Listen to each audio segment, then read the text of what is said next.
OK, here we go. Let's spin the wheel. The first subject is health. Who wants to come in on that? Any persons? Leslie Ash. Now, she's just got compensation, didn't she? Because she got MRSA. The reason she was in hospital, right, was apparently she'd punctured a lung and broken 2 ribs during energetic sex. Now, I don't know about you, but I'm thinking she was doing it wrong. If somebody said to me, would you like to have sex, but it could end up in you puncturing your lung, I think I'd go, oh, you go ahead, I'll sort myself out.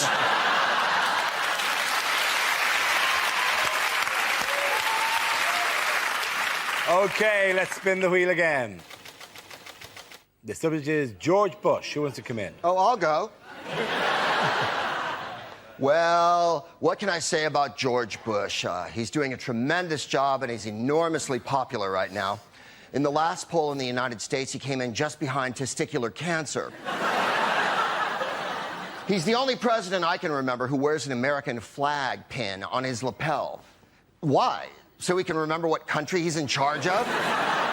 Ladies and gentlemen of America, he's always banging on about 9/11, right? 9/11, 9/11.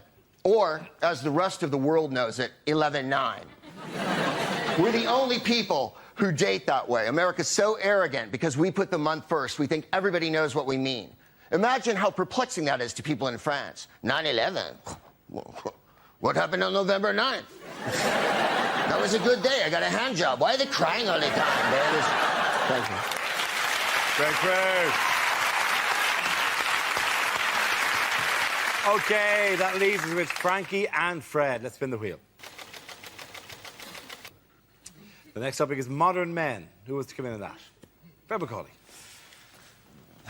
There's a trend for modern young men now to get waxed. I did recently have my legs waxed. I have to say it was for charity. And my pals were saying, have you ever had that done before, Macaulay? And I'm going, no. Well, it could be painful. So I went along. I was ticket number 14. There were 13 ladies in front of me getting their legs waxed. And I was watching them with interest. And there seemed to be no bother at all. The wax is going on. It's kind of, oh, Joanne. What is it, Tess? Who's picking the kids up? Oh, the au pair will get them. Nothing to it, I think. I got up there. The wax was on. I'll never walk again! What I didn't know is that women, when they're getting their legs waxed, have epidurals beforehand. I mean, I'm not tempted, you know, to shave other parts of my anatomy, you know. I've been lonely and fed up in hotel rooms, but I've never once thought, I think I'll get the sharpest thing in my toilet bag out and apply it to the wrinkliest part of my anatomy. And I'm not talking about my elbows. Fred McCauley. OK, let's see who we've been left with for Frankie. Let's spin the wheel. Children. What an unbelievably sinister photograph. Don't worry, this is light-hearted whimsy. I've got a wee baby now, he's 9 months. I'm starting to get a bit fucking sick of him, to be honest. I went to the birth, and going to the birth, it really does bring home the wonder, the miracle, I suppose, that is contraception. Seriously, don't go. It's like watching the deleted scenes from Platoon. I got a wee daughter now, she's 4, and the other day, this is true, we're sitting having breakfast, and my daughter goes, Daddy, what's the best thing in the world? So I didn't even have to think about it, right? I said, darling, you're the best thing in the world. Didn't even have to think about it. It's definitely you. And she sat there for a bit, and then she went, for me, it's sausages.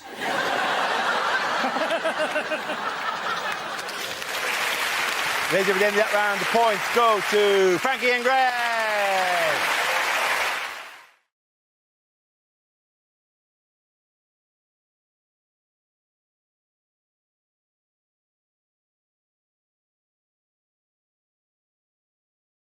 What has been compared this week to a bad pub quiz? Is it not the week?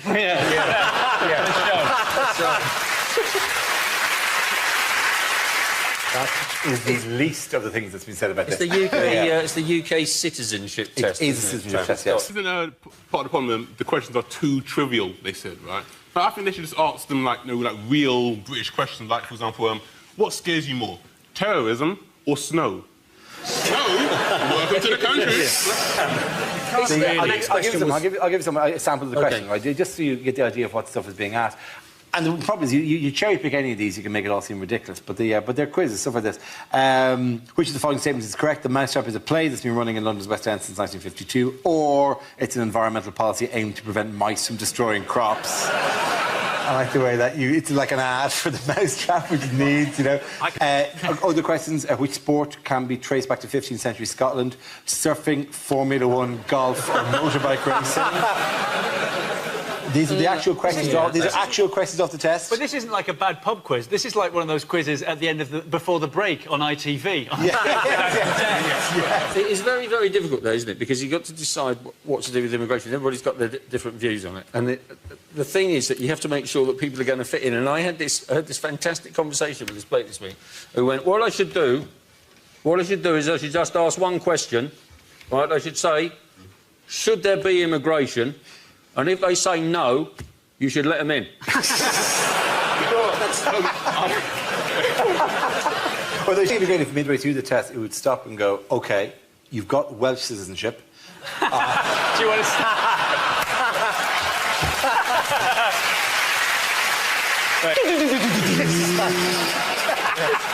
It's difficult, though, isn't it? For English citizenship, you should simply go, can you make this sound? I think all they need is, rather than a test, they should give them more that crib sheet they give to Indian call centre workers. You know, hello, this is Tony. No, it's not Tony. What's the weather there like, Tony? Rainy. Yes. We've been found out. We've been found out. Shut it down. Shut it down. Move to Lahore. Move to Lahore. Open up again.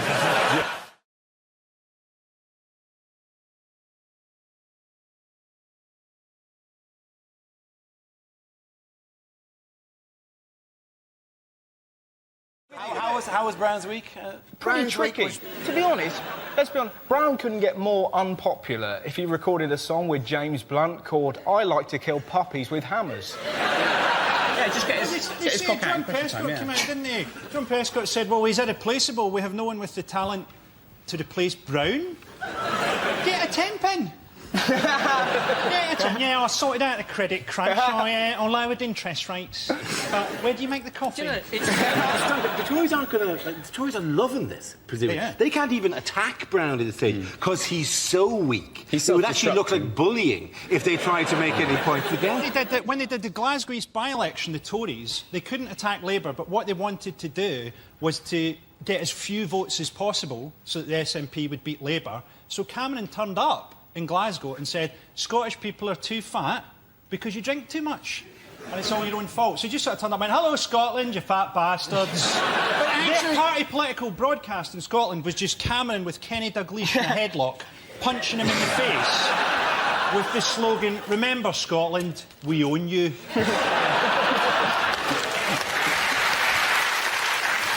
So amidst all these general calls for his head, what is Brown doing now? He's on holiday. Yes, he is. He's gone to Suffolk. Now, immediately, by the way, we're not saying he immediately went on holiday. They're all on holiday now. It's a scheduled vacation. They attacked what he was wearing. Did you see that? They attacked. They're going, oh, you know, why is he not wearing shorts and a T-shirt? Yeah. What do they want him in, like a Borat-style mankini? I'm sorry, but I think that's the best photo I've ever seen of Gordon Brown. Absolutely. I think he looks really cool. I think he looks like George Clooney. What are we criticising them for? It's not like they can go and have a normal holiday. Yeah. You're not going to vote for someone who goes to Corfu and spit roasts an overweight club rep.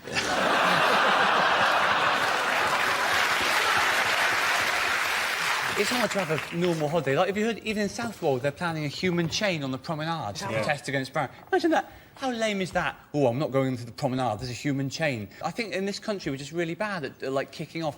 There's a fuel crisis, and I watched it on TV, and he said, here in the queue, there's talk of riots. How can you have talk of riots in a queue? Right, we're going to riot, we're going to do it in alphabetical order. Oh, I nearly rioted out of turn, then. I think that that's a brilliant idea because I think holidays are supposed to be relaxing. They're just the most stressful thing in the world. Just leaving your home is so filled with stress because you suddenly feel that you have to unplug everything. You suddenly feel your television will blow up in your absence, despite the fact that no one's ever heard of a television blowing up when someone's holidaying. You sleep safe and sound at bed in night, not thinking my TV could blow up. And then before you go on, have you unplugged the TV? And you unplug everything in your home except the fridge. We trust the fridge. What is it about the fridge? You think the fridge wouldn't do this to me?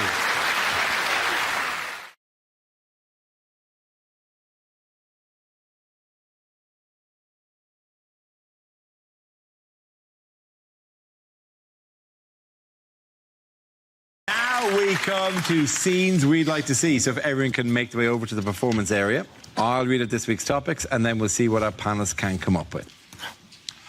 OK, here we go. The first subject is commercials that never made it to air.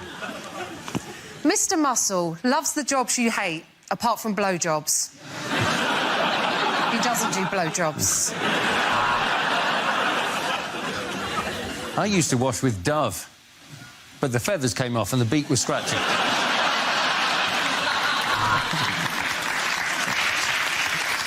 Pepperami. It's a bit of an animal. I'm guessing the anus.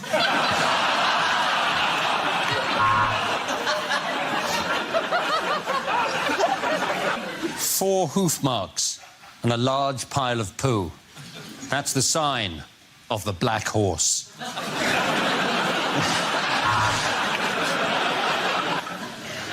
Megabus, the only bus company endorsed by Dara O'Brien.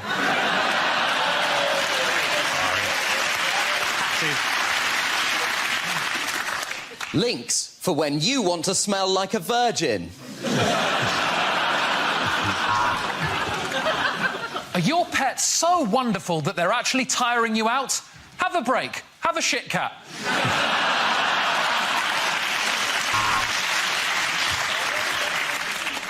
Tesco penis extensions. Because every little helps.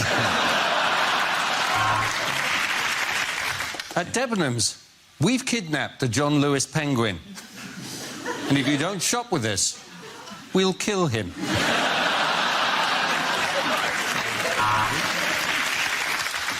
Egg collects foot shavings like a bastard.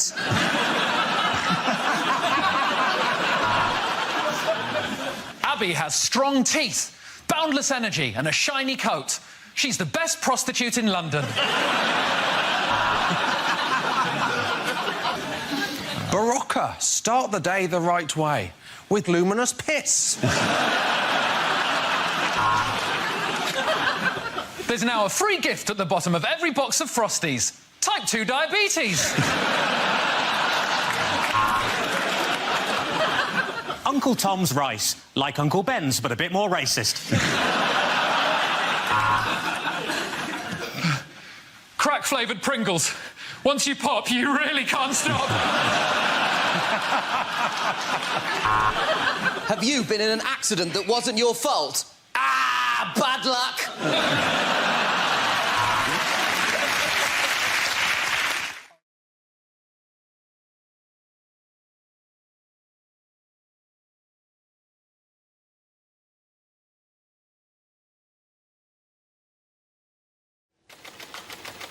And it's relationships. Right, relationships. It's good to be here. Last time I was here, a girl asked me for sex. I had to disappoint her. We had sex. But I'm trying to learn to be a more sensitive lover. I got a DVD, How to Improve Your Foreplay Technique. It was really good. I had to fast forward through the boring bit at the beginning. Last night I had beef stew with dumplings. I shouldn't call her that, but she's a big girl.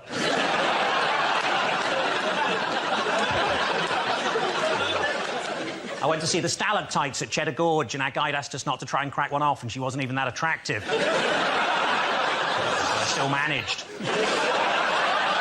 It was very dark. This morning I went to a meeting of my premature ejaculators support group, but it turns out it's tomorrow.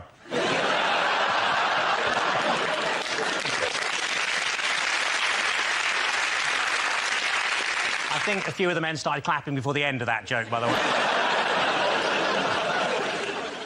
My girlfriend's dog died. So to cheer her up, I got her an identical one. She was livid. What am I going to do with 2 dead dogs? A friend of mine had a penis extension. Now his house looks really stupid.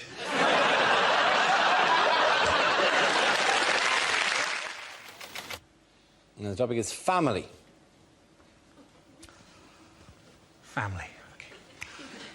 Old lady names are very much back in fashion at the minute, like Lily or Elsie or Rose, and we wanted something like that for our daughter, but we couldn't decide, so in the end we just called her Nan.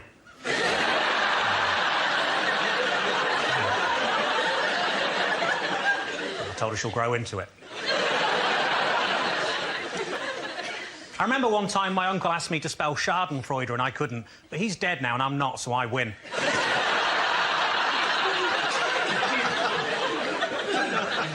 My cousin always introduces himself as Stephen with a PH, and that's because he's slightly acidic.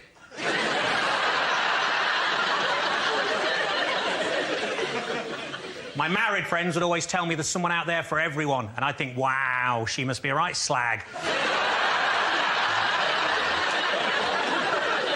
Knock, knock, who's there? Grandad, shit, stop the funeral.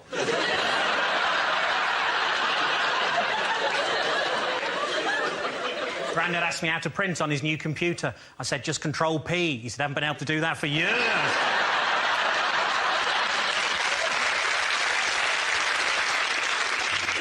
My confirmed bachelor uncle always describes himself as asexual, but I'd also add be gay.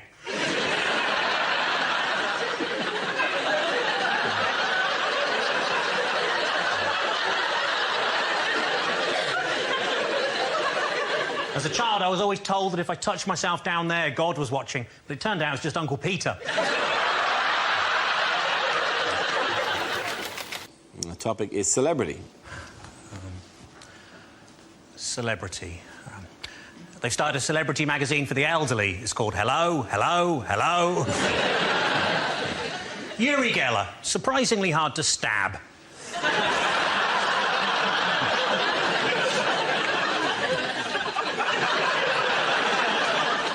Malcolm X chose that name rather than admit he'd accidentally put a kiss at the end of a text message. I went to see Walt Disney on Ice. Bit disappointing, it's just an old bloke in a freezer.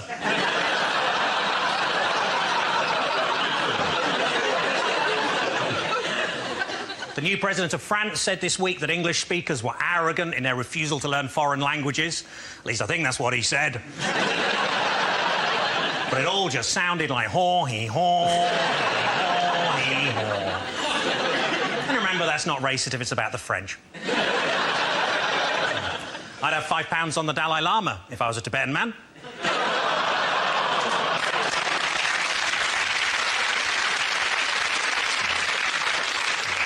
When they buried the man who invented Tetris, the whole cemetery disappeared.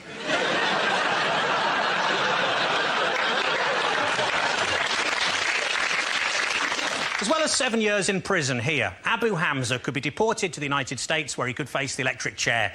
But on the plus side, if he is electrocuted, at least he can just stick his hook in the air and pretend to be a bumper car.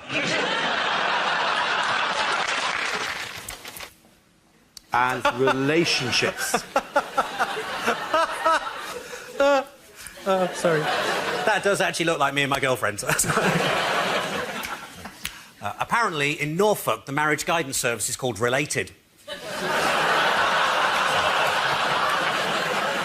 My girlfriend says I'm not very romantic. The other day we were kissing on the sofa. She said, how about we take this into the bedroom? I said, OK, you get the other end. When she suggested we try playing doctors and nurses, I was really hoping for something sexier than being left in a corridor for 2 days. My girlfriend and I are trying for a baby. Her mom's agreed to help out, just till I get hard.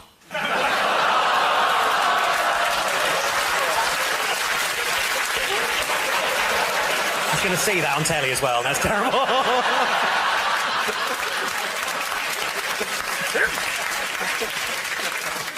They always say you'll find the love of your life when you're not really looking, which was true, but by then I'd run her over.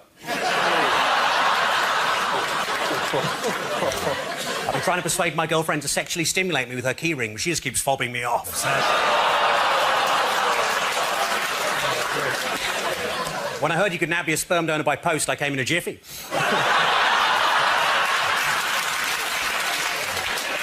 I went to a swingers club. The doorman goes, it's £15 to get in, or you can pay £20. That includes a meal. I paid £20. I went in. This oiled, naked guy comes up to me and goes, hello, my name's Emil.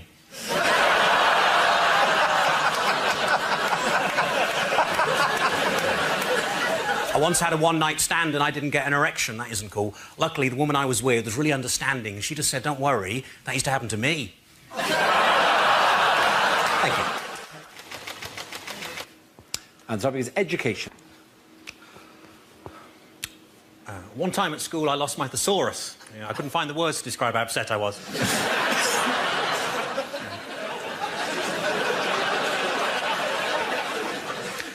I remember sitting in psychology class, learning about Pavlov, thinking, no stupid dogs. And then the bell went and we all had lunch. I'm sitting at home, this guy knocks on my door. Have you ever considered an alternative energy supplier? I'm like, no, I'm quite happy with food. It's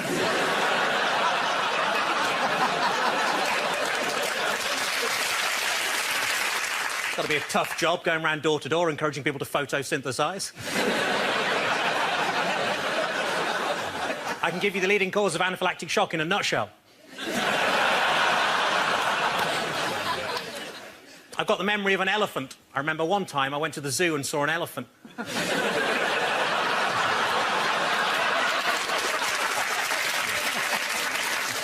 My nan recently claimed that she once gave a hand job to Albert Einstein. What a stroke of genius.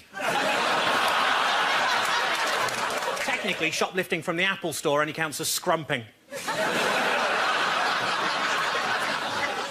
Sex education lessons at our school were pretty weird. The teacher made us shout out rude words to get out of our system, like bum, willy, cocks, and we had to carry on doing that until he came. Topic is childhood. As a child, I was made to walk the plank. We couldn't afford a dog.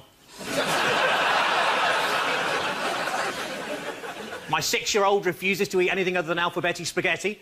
Luckily, he's dyslexic, so I just buy him normal spaghetti. Seems to work. Dad, these are all L's. Yeah, it's Welsh. I bought him some medicine for his ADHD. On the side of the bottle, it said concentrate. I thought, if he could do that... I bought a really nice 12-year-old scotch. Obviously, his parents weren't pleased.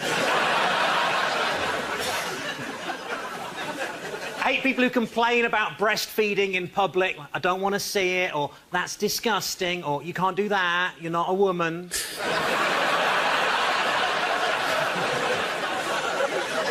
And that's not a baby. As kids, we always enjoyed dipping ginger nuts into a steaming hot cup of tea. But, of course, nowadays, that's called bullying.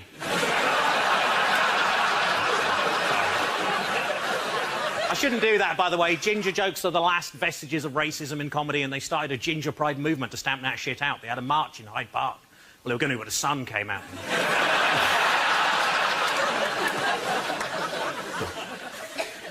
Nan always said that when she was young, she never had to worry about leaving her back door open. What a slag.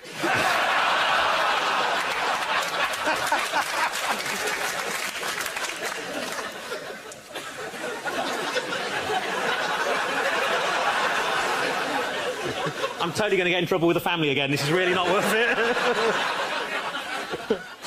You got to look after your health as you get older. The other day I did a poo and noticed there was a little blood in it. I said, oi, bruv, get out my toilet, innit? And so it is relationships. Okay. Oh, yeah. I used to suffer from premature ejaculation, which made me feel selfish and bad for my girlfriend. Then she suggested I try this special cream that reduces your sensitivity. And it really worked, because now I don't give a shit about her.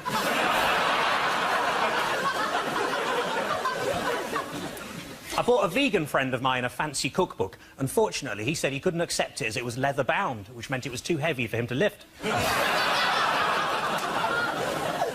When I was a teenager, my mom always said, your bedroom's so messy, you'll never get any self-respecting girl to come back here. But luckily, they weren't the ones I was going after.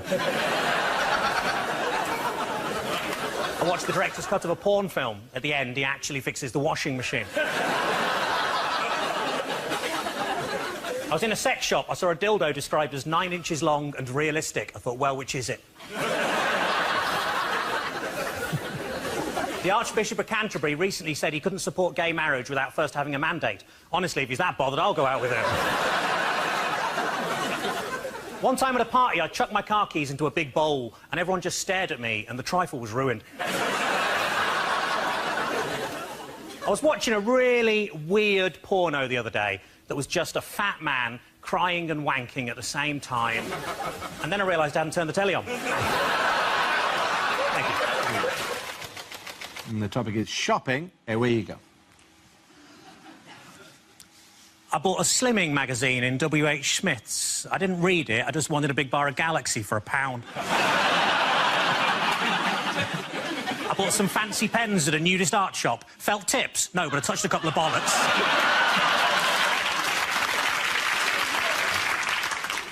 I was in a lingerie shop. I said, are these knickers satin? He said, no, they're new. I went to buy a Christmas tree. The guy said, you're going to put it up yourself? I said, no, I was thinking the living room.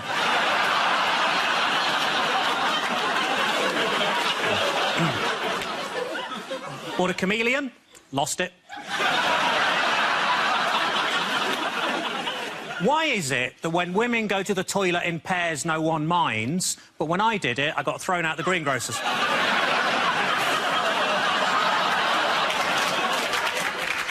I got into a fight with my acupuncturist and stabbed him. He said he'd never felt better. According to the vet, my cat's in heat. I didn't even know she was famous. A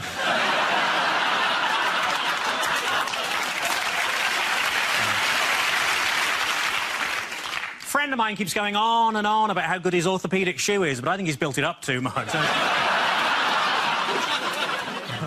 I bought an advent calendar for Jehovah's Witnesses, but on every door somebody tells you to fuck off. The topic is health. The doctor told me to lose some weight. I said, how? He said, don't eat anything fatty. I said, what, pies, chips, that kind of thing? He said, no, just don't eat anything fatty.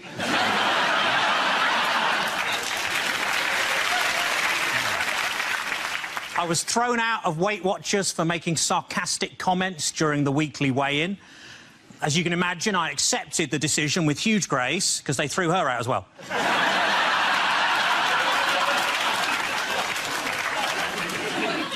Chair of Dyslexic Society was recently given an OBE. He said, what's the point? I can't play the bloody thing.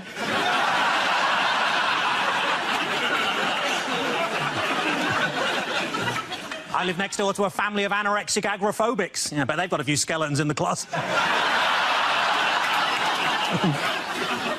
A friend of mine's been suffering from paranoid delusions and now he thinks he's a chocolate orange. I worry he's going to be sectioned. Poor Terry. I thought PPI was just something you could get if you didn't wear goggles at the swimming baths.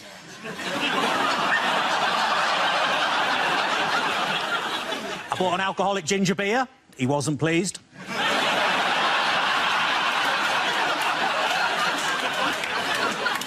I once met a girl who confused a tube of KY jelly with super glue. I asked how it happened, but sadly her lips were sealed. And subject is transport. Where you go, Gary? I had a nightmare on the journey over here, and luckily that woke me up just before I ran over a small child.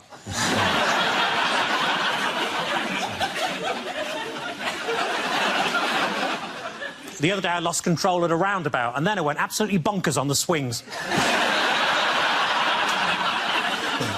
I stopped in a lay-by, there was a sign saying no dumping. That was all right, I was just having a wee. I joined a breakdown service for Scousers. It's called the AA. Calm down, calm down. If they can't fix your car in an hour, they'll nick you a new one. The Paralympics taught us all that sometimes we should stop and put ourselves in the place of people with disabilities, and I have to say, those parking spaces are brilliant.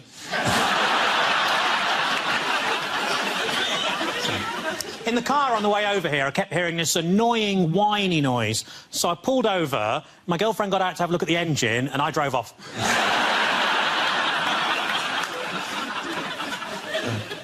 The other night, I saw a couple weaving all over the street. I said, honestly, get a loom.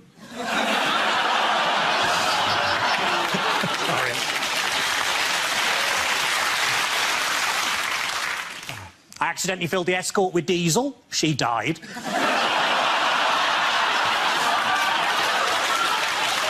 done. The topic is nationalities. Where you go. My next-door neighbour's really loud and obnoxious, so now I know how Canada feels. I bought some lamb chops. On the packet, it said reared in Wales. I thought that was just a racist stereotype.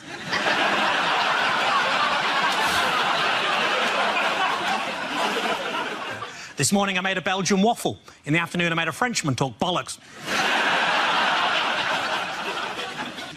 In Scotland, the forbidden fruit is fruit.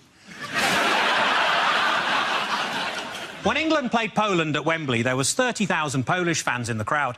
And I thought, well, fair play to them. If I'd built it, I'd want to have a look round as well.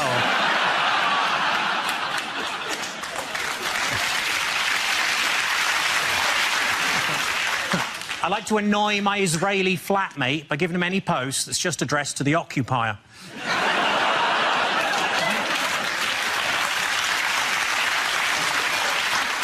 I was at an Italian zoo with a Christian friend of mine, so I thought, when in Rome, and pushed him into the lions. Nan's going to that suicide clinic in Switzerland, but don't tell her, it's a surprise.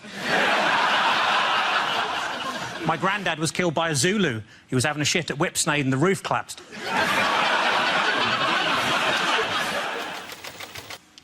And the topic is childhood.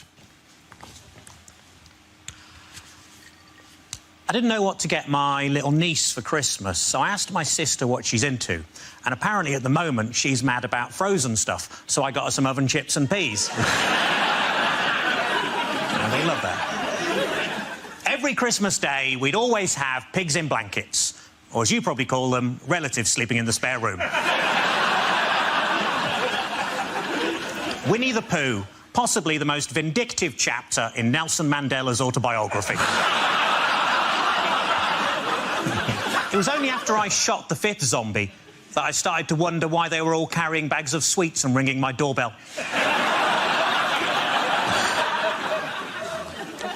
I've been trying to recapture my lost youth. I really must get that cellar door fixed.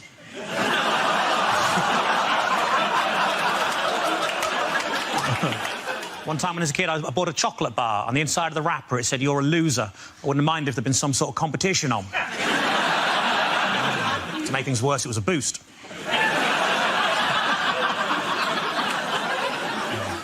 As a family, we couldn't decide whether to have Nana buried or cremated, so in the end, we let her live.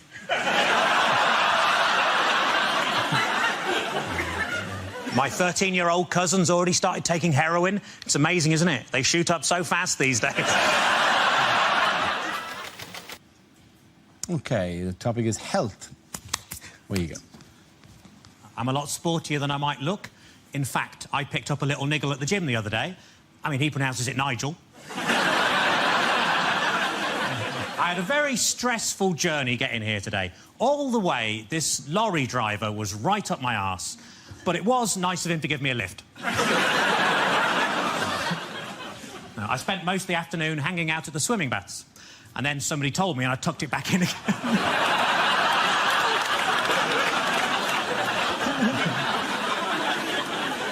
I put on a lot of weight recently, so I rang up Weight Watchers. I said, "It's an emergency. Can you send somebody round?" And they said, "Yes, we can. We got loads of those." My grief counsellor died recently, but luckily he was so good I didn't give a shit.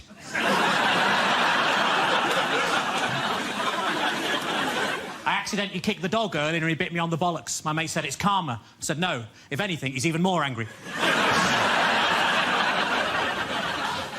I asked the vet, "What can I do? I think my dog's racist. He keeps barking at the Asian man next door."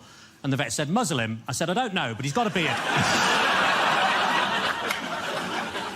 I went round to see my nan. I said, "What you been up to?" She said, "Weed in the garden." I said, "Well, at least you didn't shit in it."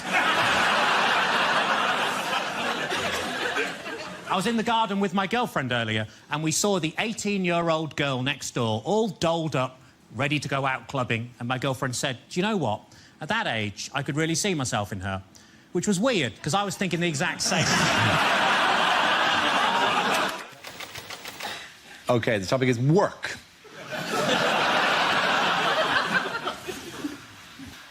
I nearly lost my job as a roofer when I was caught masturbating on the first day.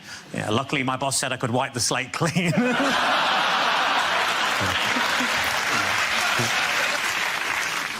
I used to work at Waterstones. One day, a guy came in asking if we had any audiobooks with subtitles. I thought, hang on, that's a book.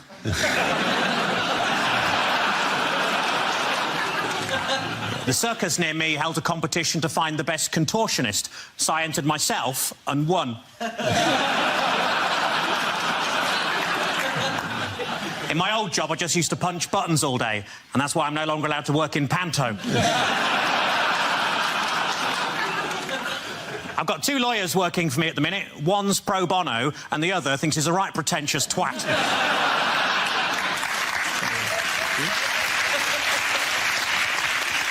When my granddad was caught trying to stow away in the Merchant Navy, he offered to work his passage, which, as you can imagine, made him very popular. I hate people who phone me up just to complain about the weather, which is why I lost my job at Mountain Rescue. I was at a station the other day that had a piano on the platform, so I had a little tinkle on it, which saved me 30 pence.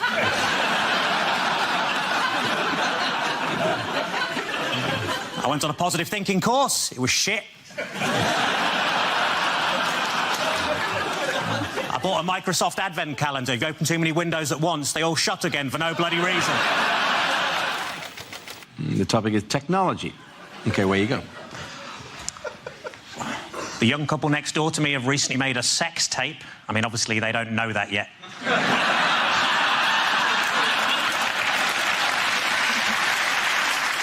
The hardest part of making skimmed milk must be throwing the cows across the lake. The guy next to me at work used to watch porn all day. I'm just glad he didn't begin to rub off on me. I think if I was to try revenge porn, I'd just post naked pictures of myself online so everybody would know how low my ex's standards were.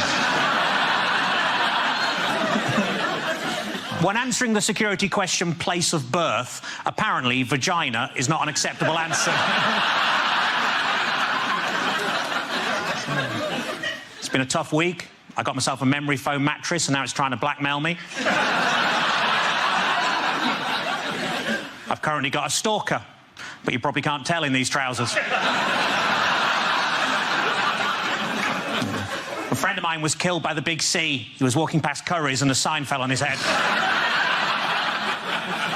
I was watching TV and the announcer said there's a documentary about the clitoris on the red button, but I couldn't find it.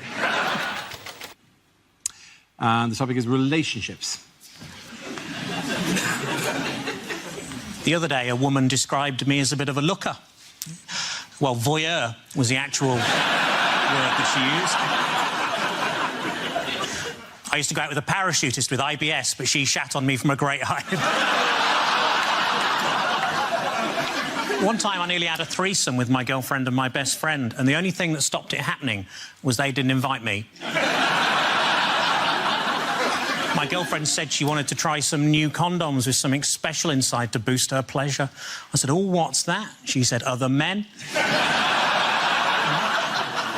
Our 4th child was called Ivy, and that's because we ran out of names and started using Roman numerals.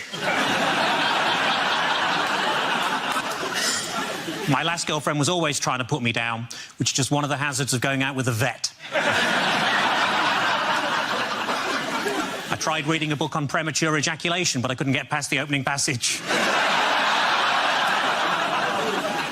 This Christmas, I'm taking the whole family to Lapland, which is great, because normally those clubs don't let kids in.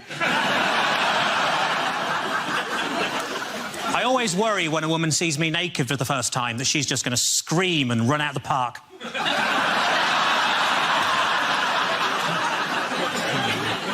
My girlfriend and I love watching box sets. We got 3 episodes into Orange is the New Black before finding out it wasn't about what would happen if Trump replaced Obama. And the topic is health. Gary. The area in a Nando's between the front and back door is called the peri-perineum.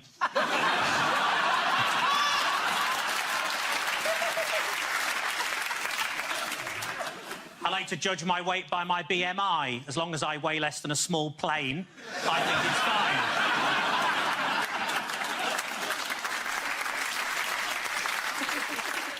When writing a story about losing your virginity, it's important to always put it in the first person.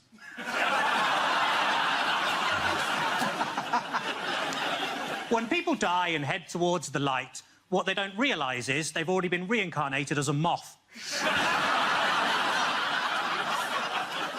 I can count the number of chainsaw accidents I've had on the fingers of one hand.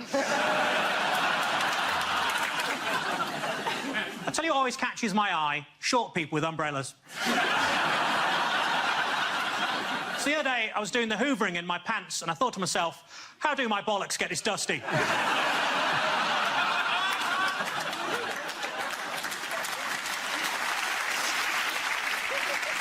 I've been attending Gamblers Anonymous for 3 years, whereas my best mate Dave, he only stuck it out for 2.5, so I won that one. I like to think I'm a bit like Superman. For example, the other day I changed in a phone box from a man who really needs a wee to a man who's just had a wee.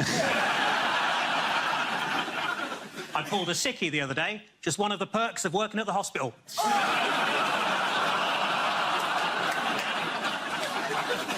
The other day, my girlfriend and I had great makeup sex. Well, I say that, she was out and I stuck her lipstick up my arse.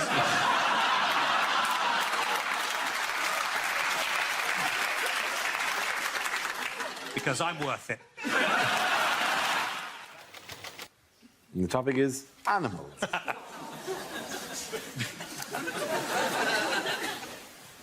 I don't like to eat anything labelled reformed ham, as I think it's unfair that the pigs are slaughtered after they've got their lives back on track.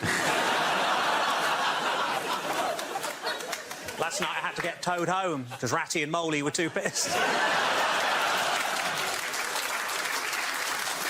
Whenever I see ginger people going grey, I'm always reminded of the sad plight of our native squirrels. I went round Grandad's to walk his dog. As I was leaving the house, he said, don't forget poo bags. I was like, all right, Gran.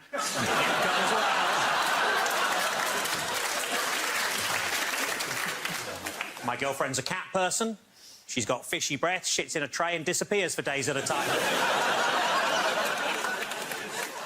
I tried swimming with dolphins once, but I didn't like it as I found them very clicky. Dolphins who die without any money are given a pauper's funeral.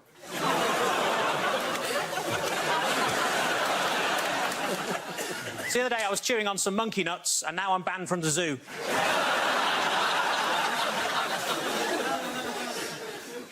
Doctor, I'm addicted to screwing dogs. Have you tried patches? What's he, a poodle?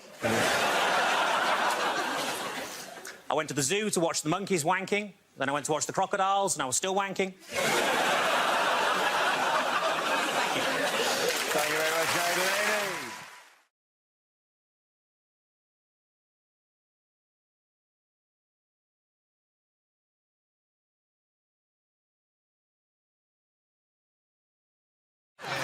What has been the response to the new shadow cabinet? I was very excited by the shadow cabinet. No way. Yes. Lots of people that I'd never heard of before, and the minute I heard of them, I loved them. And also, it has the twins. The Eagle Twins, yes. Eagle twins. No, I love Yes, this. Business I and like this, defence, yeah. isn't it? Appointed Angela Eagle and at the same time appointed Lord Falconer. And you wonder if Lord Falconer is there to control Angela Eagle. Here, Angela.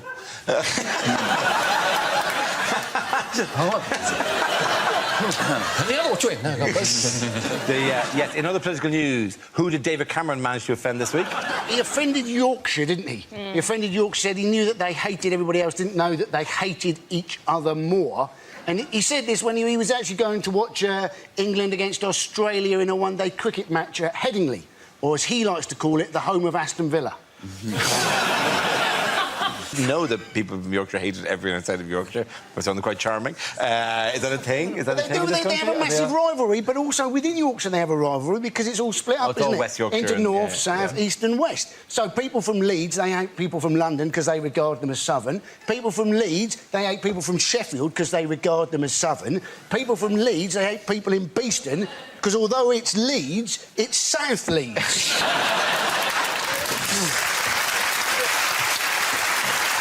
1 be honest, I'm not really interested in this story. The question I've been asking myself since the beginning of this is, does Angela Eagle tweet? Or does she just go, yes? Which would it be? We check out her account and it's just hundreds of, like, A-H-H-H-H-H-H-H, and then a mouse! Exclamation mark. Yorkshire does have an excellent accent, though.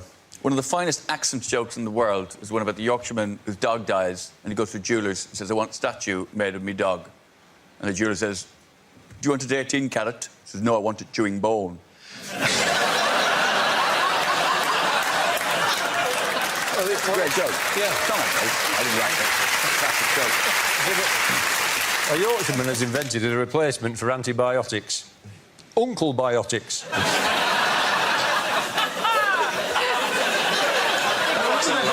No wonder they hate each other if they're telling each other those jokes. You've ruined Christmas again, Dad!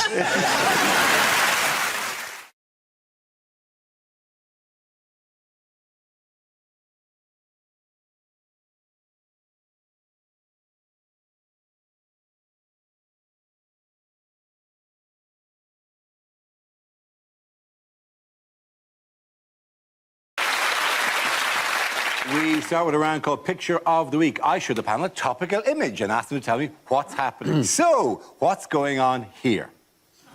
Oh, is this the live-action remake of the Pixar film Up? Is Trump saying, of all the Kims I've met this week, you're in the top 2 sexiest? Is Donald Trump saying, I've always been a very big fan of yours, Mr. McIntyre? Wait. Is it the finalists from the world's worst hair competition meet up? Is Trump saying, don't look now, but he's got a telephone on his head? Don't think much of this remake of Rush Hour. Is this the people who are down to the last 2 to present Saturday Night Takeaway? Is he having a little fart there? Look, his little back flaps up. How long have you been working in men's tailoring? Is that not what that's for? It's not. I'm not sure that's exactly what it's for, but it's certainly never referred to as... And we've also included a little back flap. Or is Trump saying, it's good to see the American flag next to the flag for Pret a Manger? Does anyone have the actual answer? This is the summit between Kim Jong-un and Donald Trump in Singapore. Absolutely right. Thank you very much. Yes. This is a picture of the North Korean leader Kim Jong-un and US President Donald Trump. This week, the two signed an agreement to move towards the denuclearization of North Korea. How did the summit go, then? Are we writing the first draft of history here? Was it a success, or are we all going... Did that just happen? What was that? It seemed to go well, but you can't really tell. Trump did no preparation, apparently, for it at all. And his excuse for doing that was that he didn't need to, because he said, I rely on my touch, my feel, that's what I do. And that is why 24 women are accusing him of sexual assault. North Korea said that they would destroy a missile site, but they didn't specify that it would be a North Korean missile site. We shall denuclearise by using up all our nuclear bombs on South Korea. A plan which is literally soul-destroying. Yes. You also don't need to know. Thank you! I'll take it. Trump said the past does not have to define our future, which, to me, proves that he has read Gareth Southgate's England team talk. How did he arrive, by the way? Did he arrive in a great pomp? In a big house with balloons attached to them. Yeah.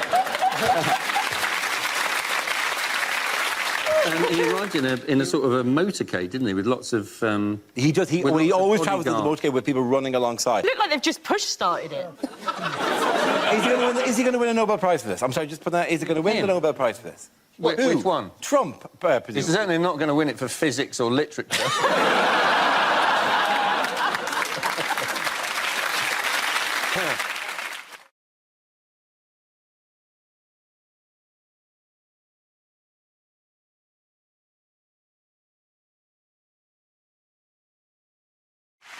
We start with a round called If This Is the Answer, What Is the Question? On the board are 6 categories. Ivo, which category would you like?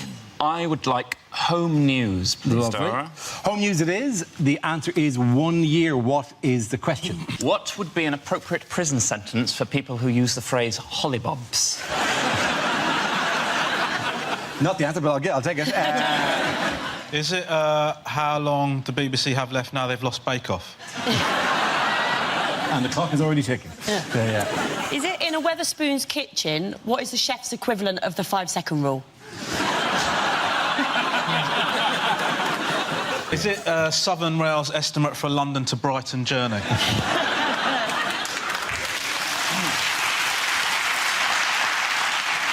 Do people kiss goodbye to their children at a Southern Rail station and go, you look after your mum? How long does it take to earn 100 quid if you work at Sports Direct? How long does it take a YouTube clip to buffer at my parents' house? Is it... How long would Charles Manson have gotten in prison if he'd been a promising swimmer?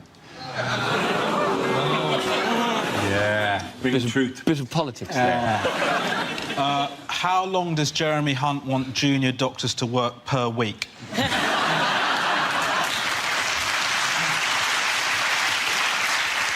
OK, so under Theresa May's education reforms, how much of a carefree childhood will children now be allowed? Is it how long would it take to rewatch all of Dara's TV appearances from the last month? Thank you very much. If I make a joke about ISIS in the queue, how long will it take me to get through airport security? OK, is that the correct answer? I think. How long has Jeremy Corbyn been leader of the Labour Party? It is indeed. Thank you very much, Judas. Well done. Yes, the question I was looking for was for how long has Jeremy Corbyn been leader of the Labour Party, and will he stay as leader of the Labour Party? He's not had a very successful year, has he? Really, he moves forward with all the dynamism, energy, and impetus of a canal boat. But his followers really believe in him, to the extent that at the party conference they've now told the caterers just to provide loaves and fishes. Jeremy Corbyn has got the look of a man who can survive 6 months on 1 Kendall mint cake. If it was a computer game, he would be the last character that you would choose. But in terms, I understand, what Pokemon is he? I would say he's Lickitung. You know, just sort of, like, quite sluggish. Yeah. I feel he's more Magikarp. A flapping fish, you know, needs a lot of candy to upgrade. I feel like my nightmare has finally come true. It has happened. I am sitting here and I do not understand what you are talking about. And in your nightmare, were you dressed as a member of Mumford & Sons? Or one of the borrowers. Shade at my waistcoat. It's a little rural for you, that particular waistcoat. Have you come into some land?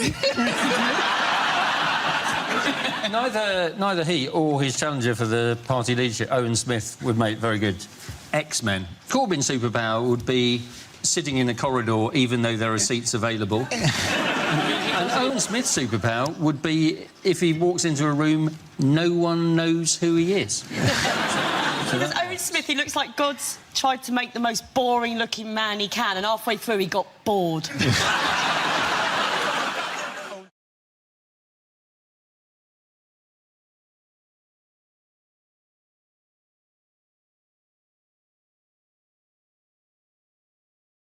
It's Christmas time, and we hope you're all enjoying the season at home as much as we are here in October. But now, in the past, people have said we don't try harder to be festive on this show, so this year we're going an extra mile. We decided to buy each other Christmas presents, so let's see what everyone got. And for Chris, I'm just going to go to you first. OK. Well, my first present is for Hugh. I've bought everybody a bit of headgear.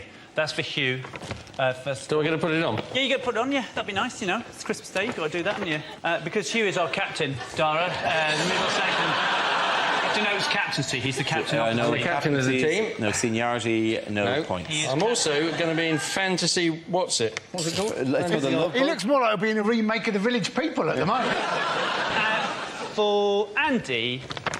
For Andy, I got I know what it's like going out in public and people hassling you and stuff. I bought Andy... my present there before, Andy. I bought Andy a disguise so that he can disguise himself so nobody will know it's Andy.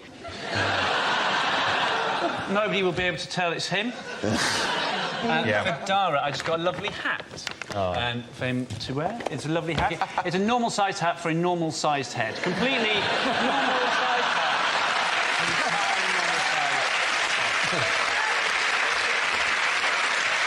I've got a present for you that hasn't been wrapped. That's all right. I'm really sorry. It is socks. I know that's boring, but they're not ordinary socks. They're DVT socks.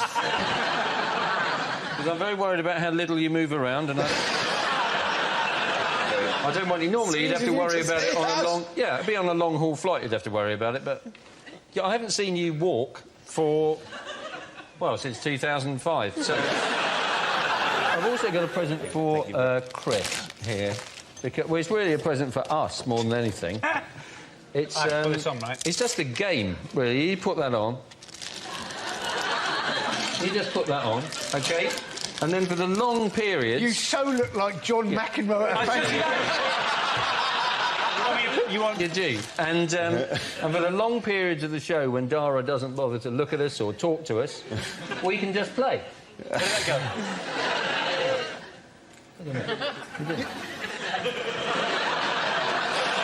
This is the looks best like Christmas ever. It looks like a Dire Straits video gone wrong. You go. Honestly, I don't see what the problem is.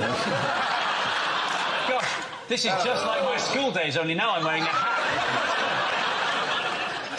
No.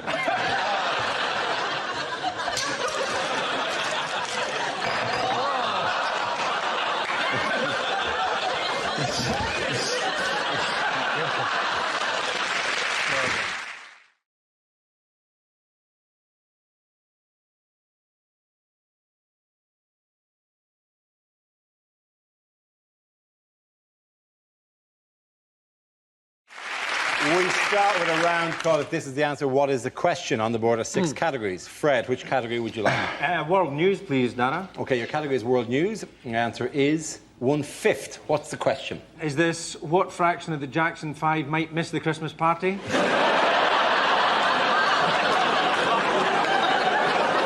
it how much of the weekend can Andrew Flintoff remember? Is it how much of French and Saunders is Saunders? Is it what proportion of Enid Blyton's The Famous Five can lick their own testicles? Is it England's only dwarf king was called Henry the what?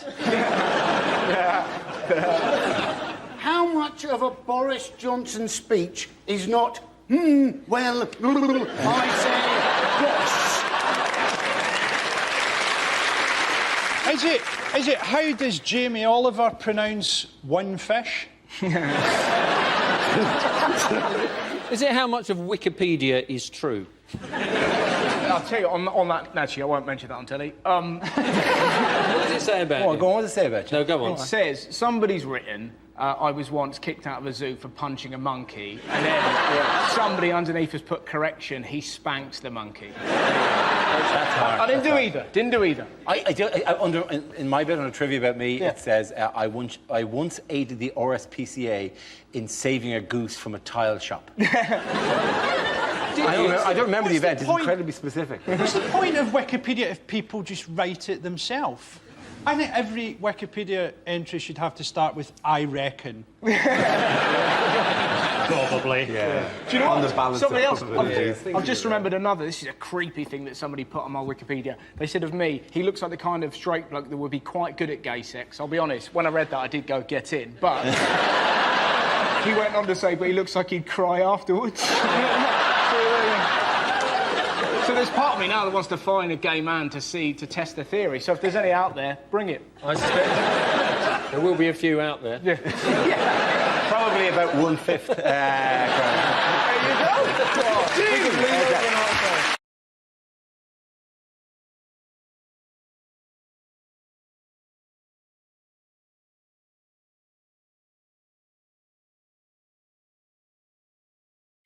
Moving on, what long-awaited report was finally published this week? Chilcot. The Chilcot Report. Yeah. It's available on Amazon, all 12 books. People who like this report also liked. It's massive, isn't it? How many words is it? It's 2.6 million words. Do you know who I feel sorry for? Is the bloke who's got to read the audio book. It's always Stephen Fry. He'll be doing all the voices. And they've found new weapons in this. Yes, but how then? How then, by contrast, will David Cameron be remembered? He'll be remembered as a man who could book a removal van within 2 days. It's possible, isn't it? It's brutal. Brutal, that stuff. Somewhere else in Britain, there is someone going, what do you mean you can't come this morning? We booked you 3 months ago. The date was clearly in the contract. We've reserved the parking, which was difficult enough to do. Where are your men? How was David Cameron referenced by our guest tonight? Orally. Yes.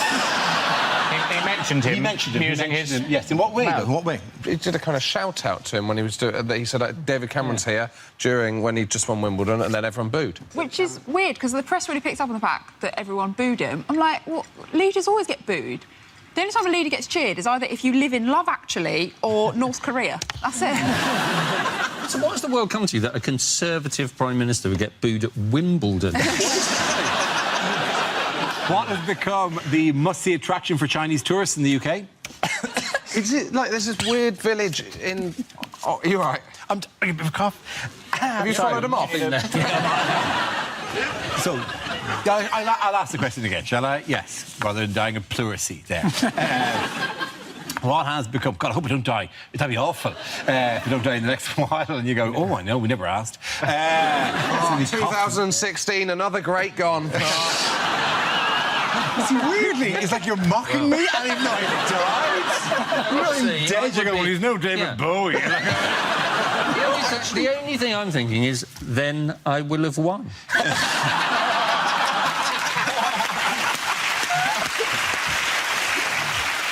Okay, at the end of the round, points go to Loiso, Ellie and Mara.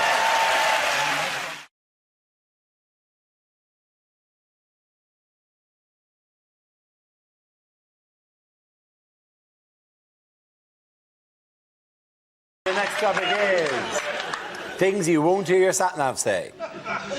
Don't be angry, but while you were getting petrol, I shagged your iPod.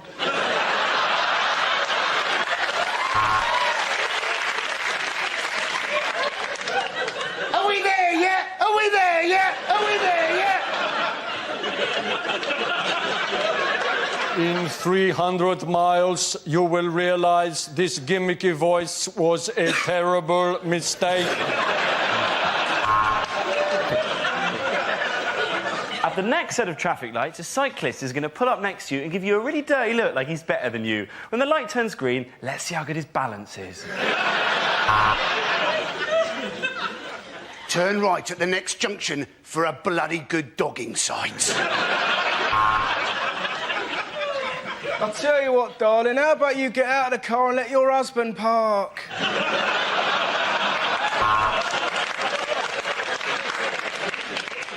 Turn right. Wrong. I didn't say sat-nav says.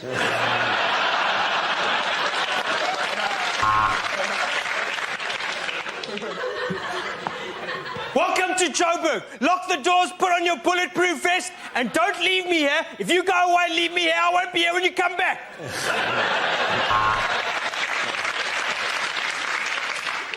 Bear left, and over to the right, squirrel! Oh, you just turned me on.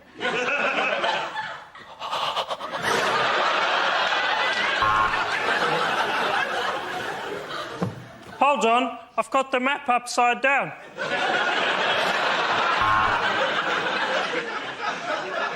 Left. Left. Your girlfriend's left.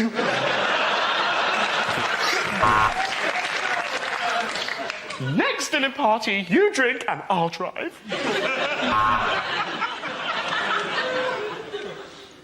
Did you turn the gas off? Did you lock the door? Did you? Did you? I reckon we should go back. I reckon we should go back.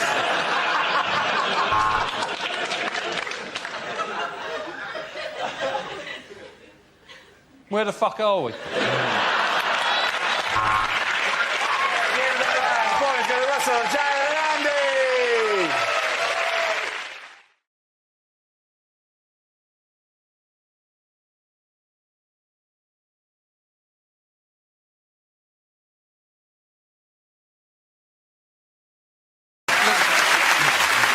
Now we play a round called You Went to NATO, I Went to NATO. This game involves Tom and Reese, so if you could make your way to the performance area, please. This round is a stand-up challenge. I launch the wheel of news, and whoever chooses to stop one of our performers must step forward and talk about that subject. OK, let's spin the wheel. And the first subject is the environment. Who wants to come in that? Reese. We've got to do more, haven't we? We all know it's a big issue, the environment. We've got to do more stuff, but they're expecting too much from us too soon. OK, it's baby steps. Like, I know that I need to switch to a plant-based diet, really, but it's baby steps. Like, recently, I've given up chicken nuggets, all right? Might not seem like a big deal, OK, but I've gone nugless. That's what I decided. 3 months ago, I saw the first climate march. I was like, yeah, no more nuggets, right? And I'm smashing it. It's been 3 months, not had a single nugget. I'm doing so well. Slight confession, I'm eating a lot of goujons. Like, twice as many. And they've got way more real chicken in as well. It's awful for the planet. It's a terrible mistake. I thought we'd solved it with the bags. When we switched to charging 10p for the bag, I thought that was the end of the issue. I thought we'd done it. But it's not enough of a deterrent, is it, 10p, when you're at the checkout and you haven't remembered your canvas bag, and they go, do you want a bag for 10p? You're like, well, what's the alternative? I just eat all this now. Yeah. What's for dinner tonight? Oh, cauliflower, mustard and Dettol. Yes. I need a bag, please. Costa are the same. Costa, they'll give you 10p off your coffee if you're taking a reusable cup, right? Because they're like, oh, we're Costa, we care about the environment. No, you don't, mate. If you care about the environment, Costa, why are your receipts the size of a duvet? Get real. But it is handy having that 10p, because you can take that 10p and spend it on a plastic bag in Sainsbury's. So it is ideal. No, but I think I know why middle-aged people don't like Greta Thunberg, right? And it's because she makes their kids look shit. Brag about your kids with her on the scene. This is parents in the playground stuff now, isn't it? With their parents just going, oh, yeah, oh, is your son Jamie? He's made the football team, has he? Oh, well done. My daughter is the face of the campaign to rescue this planet from the jaws of oblivion. But, good luck with a little kickabout, Jamie. Off you go. Oh, your son, Lucas, he's made his grade 4 cello, has he? Oh, well done. Yeah, my daughter is the reason he might live to see grade 5. Lovely stuff. Thank you very much, Reese. OK, that leaves Tom.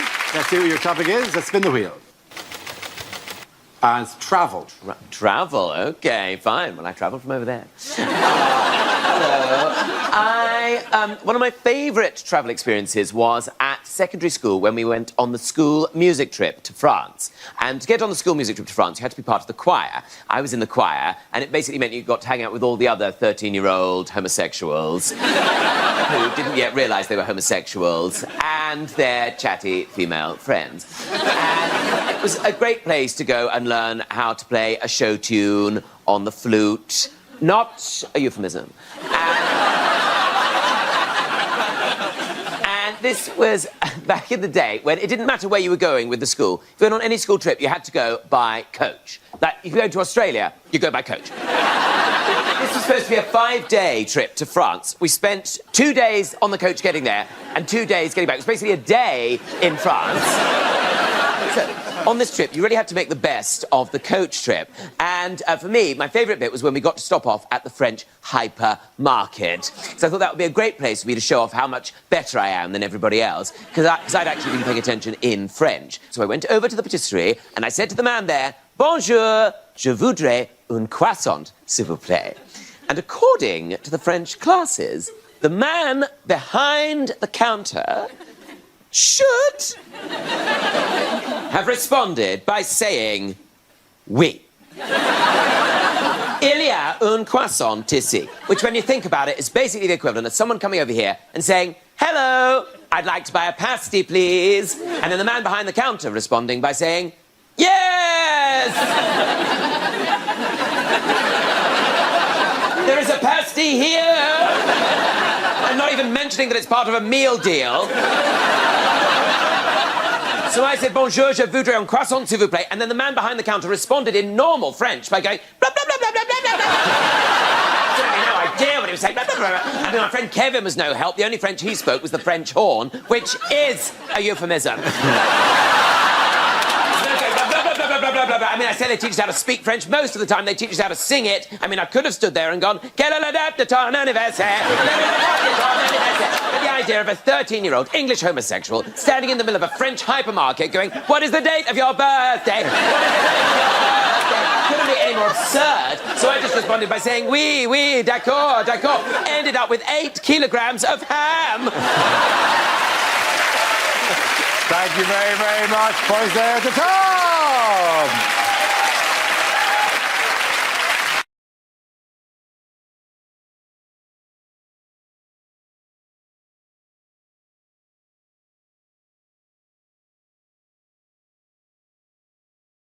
We come to scenes we'd like to see. So if everyone can make their way to the performance area, please. I'll read out this week's topics, and then we'll see what our panelists can come up with. Okay, here we go. The first subject tonight is unlikely things to hear at an awards ceremony. Our next award is for most inaccurate weather forecast of the year. Let's look at the 9,000 nominees. Welcome to the Islamic Awards for Acting, or as we call them, the Moscas. Well, gosh, so many people to thank. Where to begin? Obvious one, I suppose, Hitler. What? And the award for best envelope glue goes to...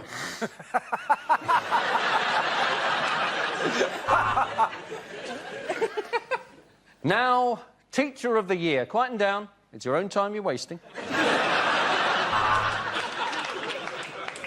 Time now for us to celebrate some of the stars of show business who sadly are still with us. I'll just open the envelope. Oh, it's full of gold.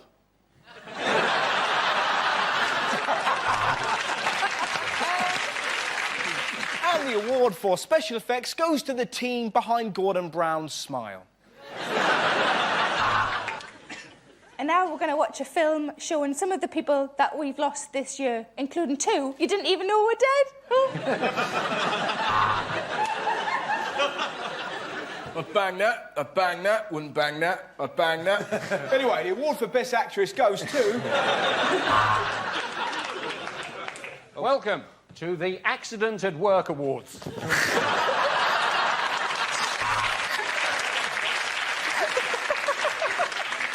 And winner of the Suicide Bomber of the Year. I'm afraid they couldn't be with us tonight.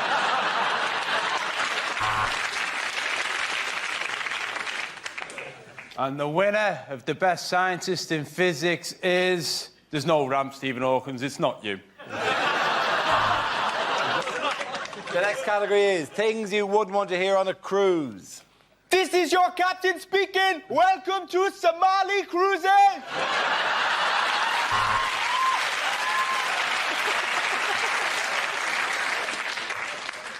We've had reports of an iceberg, but don't worry, no ship has ever been sunk by a lettuce.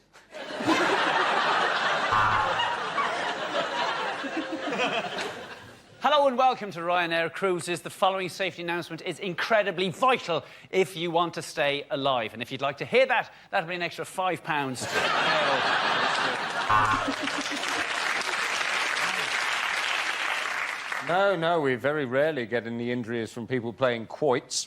You were just unlucky to be sunbathing naked with an erection. Oh, yeah, we were on this last year when it sunk.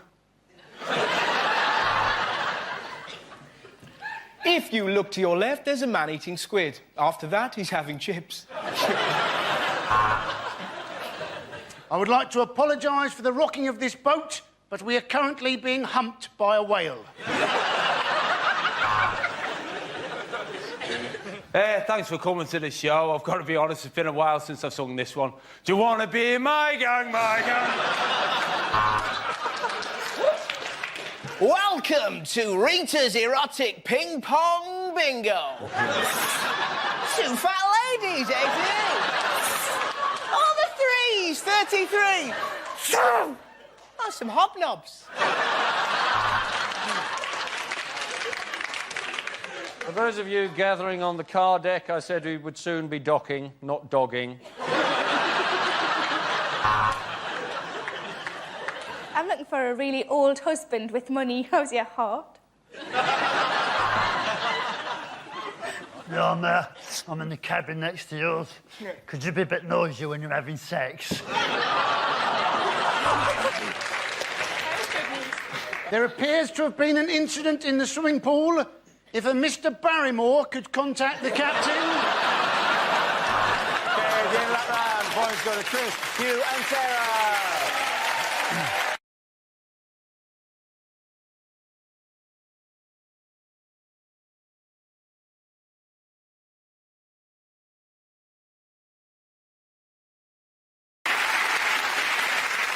We start with a round called Headliners. Here's a picture of Gordon Brown, but what does BLSC stand for? Is it Brown Lifts See-Through Cucumber? Bungle loses showbiz costume.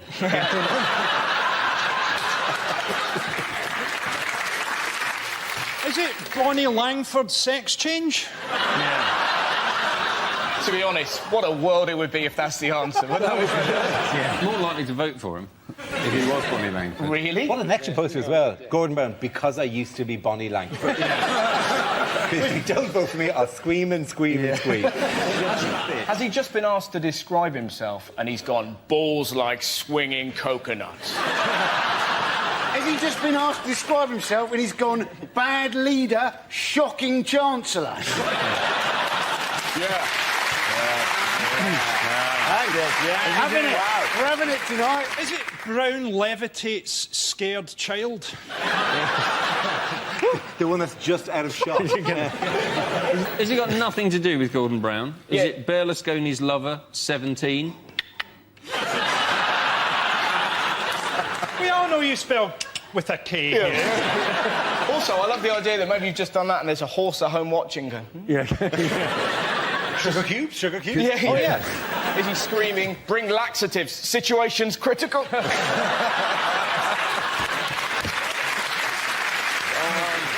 Listen, let me move you towards the correct answer. Is it Brown's leadership style criticised? Yes, it is.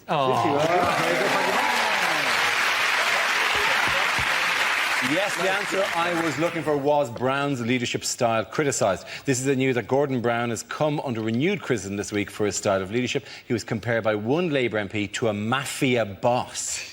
In what way is he possibly like a mafia boss? Well, we know for one way he's not, is he? Because let's face it, if he said to the public, I'll make you an offer you can't refuse, everybody would still go, no. Is it a case of mistaken identity where somebody thought they woke up next to a horse's head, but what they'd actually done was just fallen asleep in a cabinet meeting next to Margaret Beckett? Caroline Flint basically got sacked by Brown and then said that the entire cabinet was really laddish. And you're like, what, Miliband and Alistair Darling? Watch out, we're going to Ayia Napa. He said that Brown was scary and had an intimidating side. And you think, well, why doesn't he show that? Anyway, why doesn't he intimidate Al-Qaeda? Why doesn't he intimidate David Cameron? Why is it that the personality he chooses to present to the world is of an old woman's cushion that's been left out in the back garden for cats to piss on? Gordon Brown is so devoid of any life that if he was a cartoon character, this is the stage where they'd be drafting in a sidekick. Is anyone else sort of puzzled that Gordon Brown's nephew's in the cabinet and that he's a raccoon? To be honest, though, Frankie might have hit upon something genius there because... Really? Listen. No, because the Labour Party basically need a new frontman. And the raccoon idea is good, but they should go for that little fella out of the Compare the Meerkat advert because he is possibly the most popular thing in the country. Yeah, he is. He is actually. That. Simple, clicks his head, economy fixed. Meerkat. Why is he Russian? Why is a meerkat Russian? I've never understood that. Why is he dressed up in a stately home? These are questions. Never been made clear. You're making the mistake of imagining that we need something popular to defeat Gordon Brown. You know, you don't need a meerkat. Herpes would beat Gordon Brown. Let's be honest. You mean more as a psychic? I don't think herpes would make a good psychic, though. I'm Gordon Brown, and here's my psychic. Yeah, you can see it manifest itself on the corner of my mouth. They said, haven't they? They said he needs to tone down his dark side. Yes. They appear to have confused him with Darth Vader. But maybe they're right. Maybe it's going to turn out, in fact, David Cameron is, in fact, Gordon Brown's son. Well, we broke it first. I'd love if that happened. Because Cameron, by the way, Cameron, big fan of the show, by the way. I met Cameron during the week in BBC Radio 2, just in the corridor, and he went, hello, and I went, hello, and he went, oh, yeah, mock the week, very good. That Boyle chap. What did he mean by that, do you think? I don't know. We just kind of went, because we both like, I have nothing more to add. You sure it wasn't just on his hit list to MI5, that Boyle chap? Make it look like an accident. This was a criticism made by female Labour MPs, wasn't it? Because they're not been put in the new cabinet. Who wants to be put in Gordon Brown's cabinet? That's like being handed a set of pilot goggles by Emperor Hirohito.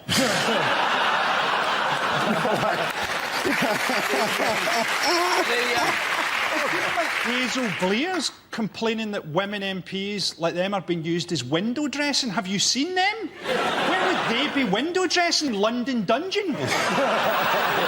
But here's also the thing, man. One of the women was sitting there complaining that she couldn't get close to Gordon Brown. And I'm like, who the hell would want to get close to Gordon Brown?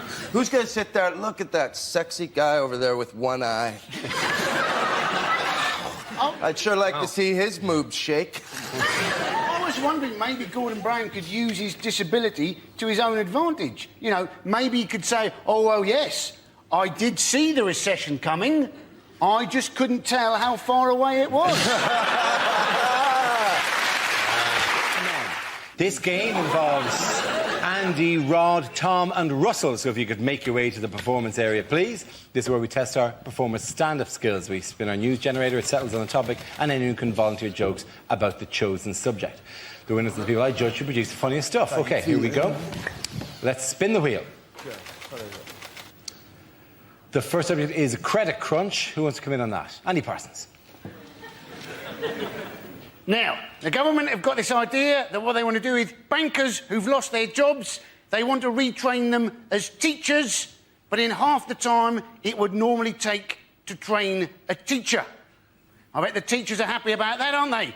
Hey, these people were crap at banking. The chances are they're also going to be crap at teaching, and they'll be even crapper if they're trying to train them in half the time it would normally take. Yeah, these people, right, surely it'd be better to retrain them as bankers. That is what they were crap Well done, Andy Parsons. OK, let's spin the wheel again. The subject is eating out. Who wants to talk about that? Rod.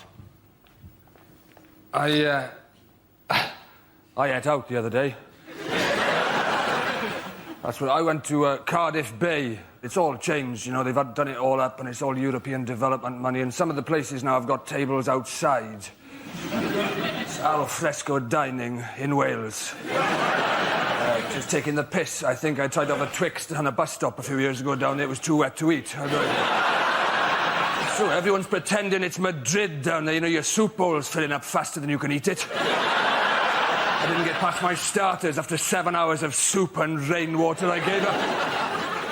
Everyone's pretending it's Madrid, don't you? Your soup bowl's filling up. There's waiters with frosted eyebrows fighting their way to the tables going, spaghetti carbonara, spaghetti carbonara. I'll get another one, I'll get another one. Whatever. That leaves us with Tom and Russell. Let's spin the wheel. The next subject is extreme sports. Who wants to come in on that? No, why not? I went skydiving. I don't know if anybody here has ever gone skydiving, but if you haven't gone, I'll tell you what they do. They give you a couple lessons, then they bring you up into the plane, and you're not allowed to jump out of the plane on your own because it's too scary. So what they do is they hang you off the wing of the plane, which isn't scary at all. And the guy inside, he yells, "Let go!" 3 times. Then he gets mad. Starts kicking your hands. Because I'm not letting go.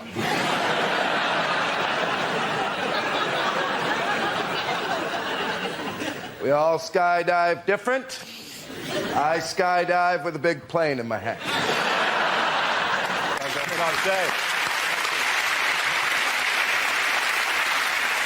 OK, Russell, let's see what you've been left with. Let's spin the wheel. Topic is families. Well, families are quite peculiar. Mine are wonderful. I went to Brighton the other day, and my uncle was like, watch out, it's full of gays, and they'll get you. They'll get me. They're gays, they're not ninjas. Not gonna...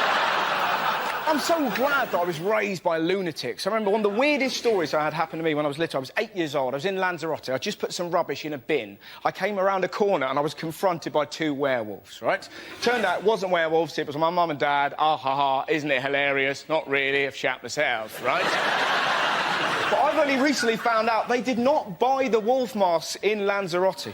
They bought them in England, which is beautiful and chilling at the same time. Look what I've got, David. Couple of wolf masks. You know, they're like wolves, don't you? Captain Shitterbrick next door. Well, let's put him on now, scare him. Can I hold you just there, David? Can I wait until we're in a foreign country, get him really out of his comfort zone, and then properly shit him out? Families. Well done, Russell. Point it in and go to Rod and Tom. Our next round is called If This Is the Answer, What Is the Question? On the board are 6 categories. Rod, which category would you like? The media, please. Right, the media, OK. The answer is 1 million. What is the question? How many Asian children are Brad and Angelina planning to adopt? Is it, how many times could I punch Adrian Chiles in the face without making him uglier? Is it in a poll of 1 million people? How many people hate Cristiano Ronaldo? Is it... Yes, clearly neither he nor his mother were in the poll then. No. Is it how many men will take their kids to watch Harry Potter this week simply to see how Hermione's getting along?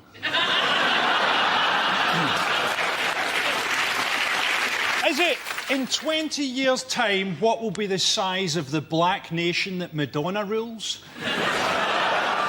Is it, how many nectar points do you need to get a set of tumblers? How much of the money that Amy Winehouse made from the song Tried to Make Me Go to Rehab has she spent on rehab? Is it by what percentage would the situation in the Middle East be improved if we gave George Bush to the Taliban?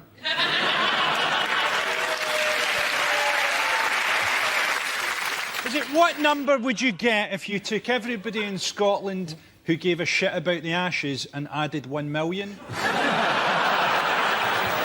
Is it the number... It's something to do with the phone tapping thing. It is something to do with the phone tapping, yeah. Is it the number of conversations of John Prescott's they had to listen to before they got one without the words party bucket in it? I wonder what it is. It's the amount of celebrities that were on a list that they were going to... Not 1 million. It's the number they How paid long a list? How long a list would that be? Hey, it's the amount the News of the World had to... That's paid out so far to people who have accused them of tapping their phone. Absolutely well done, Rod Gilbert. Absolutely spot on. Very good. We come to our final quickfire round called Scenes We'd Like to See. This is for everyone, so if you can make your way over to the performance area, please. I caught ideas for scenarios we'd love to see, and the performers come in with their suggestions. OK, here we go. The first subject is unlikely things to hear on a survival show. I was first taught to eat in the bush by a French girl I went out with at university. To get the fish, break the ice, jump the checkout, and run!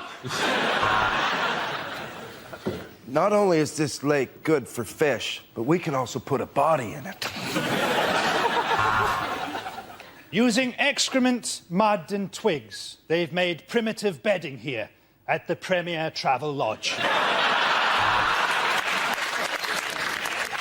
I'm in the Congo. Let's settle this once and for all. Do you boys like umbungo?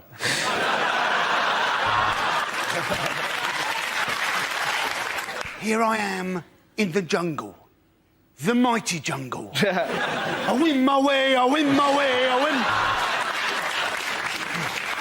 But who are the truly civilised? Is it the Mbupi tribe, or is it us, with our books, our medicine, and our internet? Oh, yes, it's us.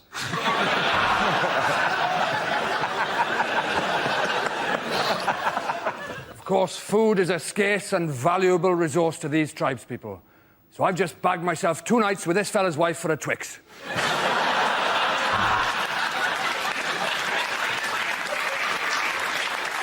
You know, Ant and Dec think that their jungle's pretty tough. Well, they joined me today. There was no food, so I ate them. The villagers get up early and walk 5 miles to fetch clean water every day, which begs the question, why not move the village closer? The strong, powerful sun is making me sweat. Oh, shit, here comes his dad.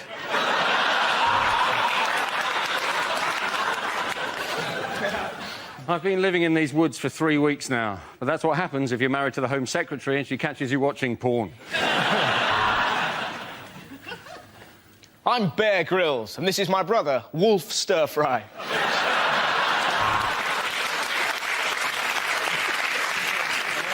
I've just achieved my life's ambition of climbing Everest with no food and no equipment.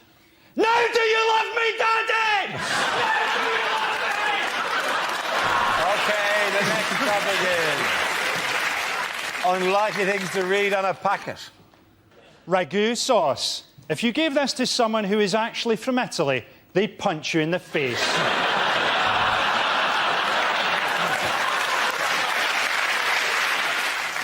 To open, push down tab, break tab, swear repeatedly, stab with a pair of scissors!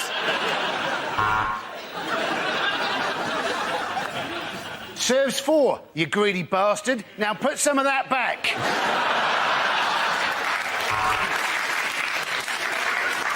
Viagra are proud sponsors of Andy Murray, for people who can only ever achieve a semi.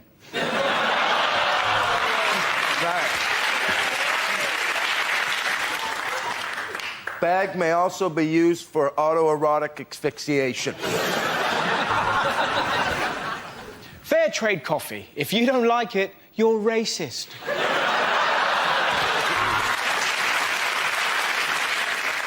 Sunny Delight counts towards your 5 a day as -2. To stop diarrhoea, take 1 teaspoon and shove it up your arse. Adults and children over 12 years. Try not to get those two mixed up. Cup of soup.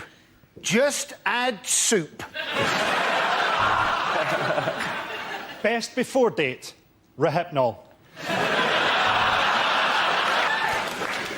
Serving suggestion. On a plate, you thick moron. We use only the very cheapest horse meat to make, fuck it, it's just a cat.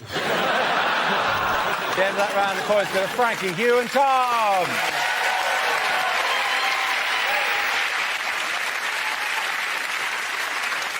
That is the end of the show. This week's winners are Frankie Boyd, Hugh Dennis and Tom Stade.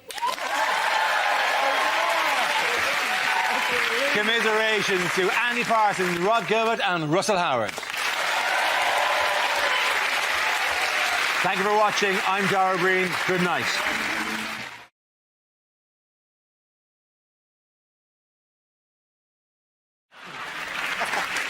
It is to do with the visitor to London. Oh, it's the whale. It's the whale. It's the whale, yes. The actual answer. I've no sympathy for this whale. It died of dehydration. In a river. They're supposed to be nearly as intelligent as man whales, and this whale died of dehydration. Well, to be fair, the whale didn't request being removed from the river. The whale probably, if asked, if consulted at any stage about one of the major health problems that you could face while being removed from the river, dehydration, he probably would.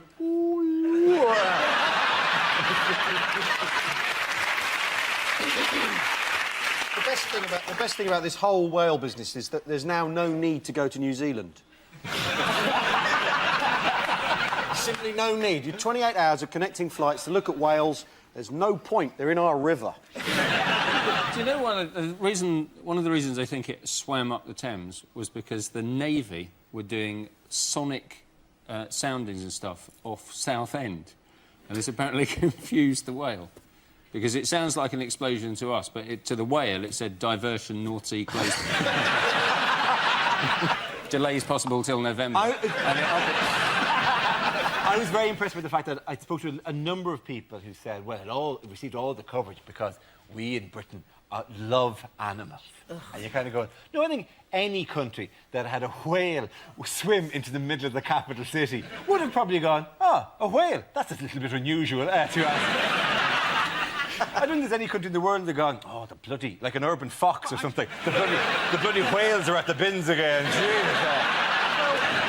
It was the same week, the whale came up the Thames, the same week as Ben Fogle and, James Cracknell rowed across the Atlantic. And the whale was probably thinking, look, if they're going to take my territory, I'm going to London and I'm going to present Cash in the Attic.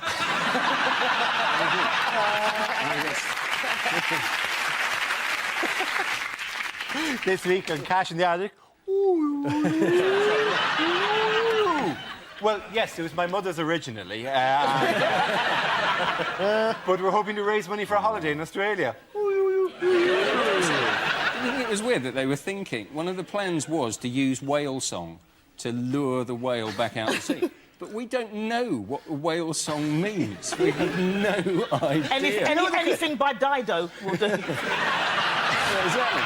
Exactly. As an emergency measure, they could have slowly moved Enya up the river from Kingston, playing her music, do that anyway. Driving the whale. Let's do that anyway as a memorial to the whale's memory, Dara.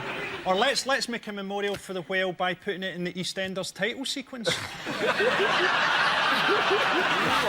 Is it not very selective as well that they gave the whale a name? That it was called Wally or Whaley? What was the mistake with the names? Well, because you give a whale a name, but you don't. When a dingo has eaten some children in Australia, you don't say.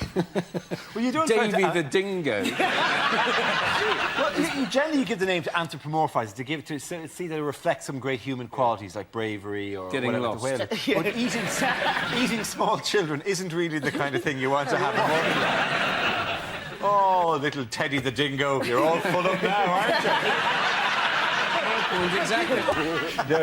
The Sunday Times helpfully ran a map of the whale's route, which we can show here. That's the whale, which is, the river, basically. Just in case you're going, if I was going to Battersea from East London, I wouldn't have gone that way.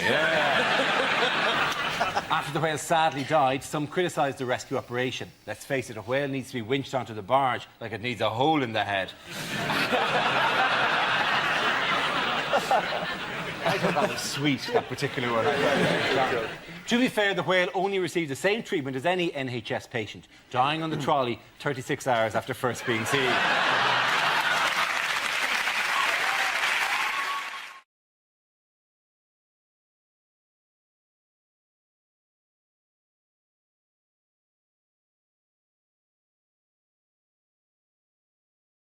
Let's spin the wheel for our first topic. And the topic is exercise. We all know we need to do more exercise. I mean, we've now got the fattest kids in Europe. I'm not going to make fun out of obese children. I've learnt not to do that. They will come down on you like a ton of bricks. I didn't like exercising as a kid. When I was a kid, I was made to go swimming in a pool that had a Veruca pool before you got into it. The Veruca pool. Do you remember the Veruca pool? They actually called it the Veruca pool. You can't encourage children to walk in something that's called a Veruca pool. It's like offering somebody the use of your chlamydia flannel, isn't it? I mean, I'll try and exercise a bit more now. I've started doing yoga because apparently it increases your flexibility and spirituality. And I've got to be honest, it's pretty good. I'm now so good at the downward-facing dog, I have on occasion caught glimpses of my own third eye.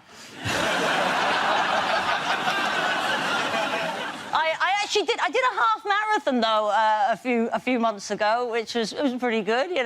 Don't be overly impressed, which you're clearly not. But I I only finished yesterday, so there's clearly a lot of work to be done. And I did the run for charity, and I know a lot of people are doing things for charity. You can't just exercise now, can you? You've got to do it for a good cause, and I get a lot of those emails. I know we all do, you know, will you sponsor me? Will you sponsor me? I'm like, what are you doing? I'm flip-flopping up Kilimanjaro for diarrhoea. Pogoing across the Arctic for trapped wind. Are you? Don't do that. I mean, the last London Marathon, it cost me an absolute fortune, because I sponsored loads of friends, right? I gave one friend 20 quid because he was doing it for cancer research, another friend 20 quid because he was doing it for heart disease, another one 20 quid because he was doing it for diabetes. In the end, it was actually cheaper for me to join Bupa.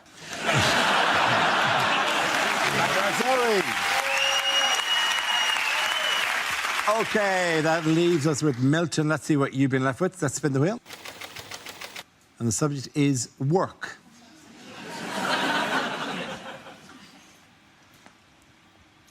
I didn't think I'd get a loan from the bank for my knitting business, but when I turned up actually wearing one of the balaclavas...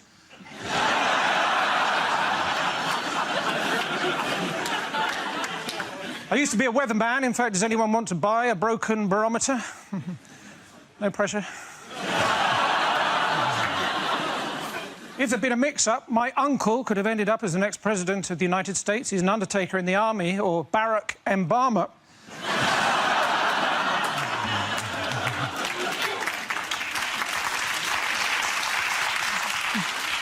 Soldiers, of course, very emotionally repressed. Sometimes you see one of them go into the middle of a parade ground and shout, "Attention!" What he needs is a hug. Well, that's what I thought. My dad, he was a soldier, so, of course, as a family, we were always moving around a lot, because he used to use us for target practice.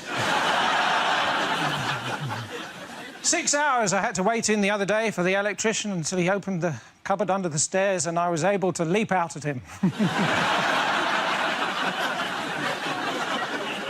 I remember when I was a policeman, I was asked to seal off an area and I went...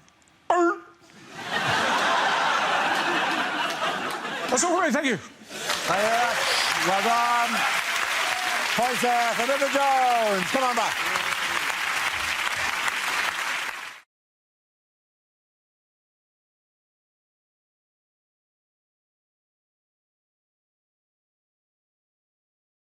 What was John Prescott up to last week in this photo?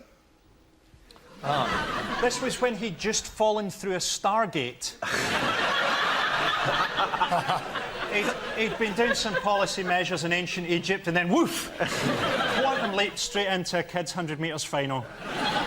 How far into the 100 metres final is he there? A yard, I think. Essentially, yeah. He is actually, yeah, he's just taken off. Is it not a mark of some stupidity that he seems to be kind of reaching for the line with 99 metres to go? I think the idea was the Prescott dip. Actually, about 3 yards later, this is what he looked like. To be fair to him, he pulled a muscle. Right? He hasn't sufficiently warmed up. He seems to become an exercise mistake. He seems to have become an awful lot shorter as well. Which is He looks like he's offering an unusual service to one of his juniors.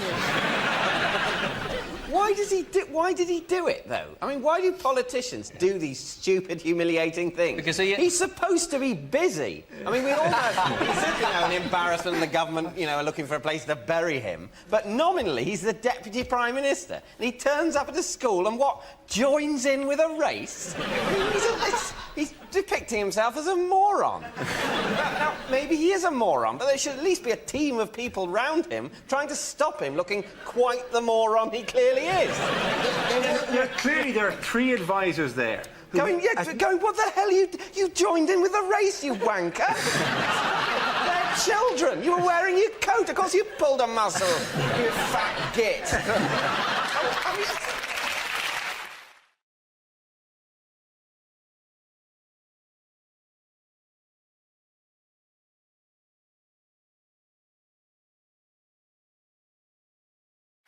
This next round is called Dating Videos. A player takes on the identity of a famous newsmaker and records a Lonely Hearts video in the style of that person. Everyone else has to try and guess who they are.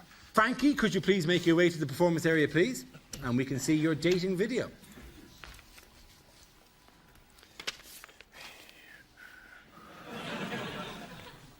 Hello. I've quite a few of these videos now, and I think I'm getting quite good. I'm looking for a woman with long, flowing hair and golden skin, all wrapped up in a thick black cloth. Look at these hands.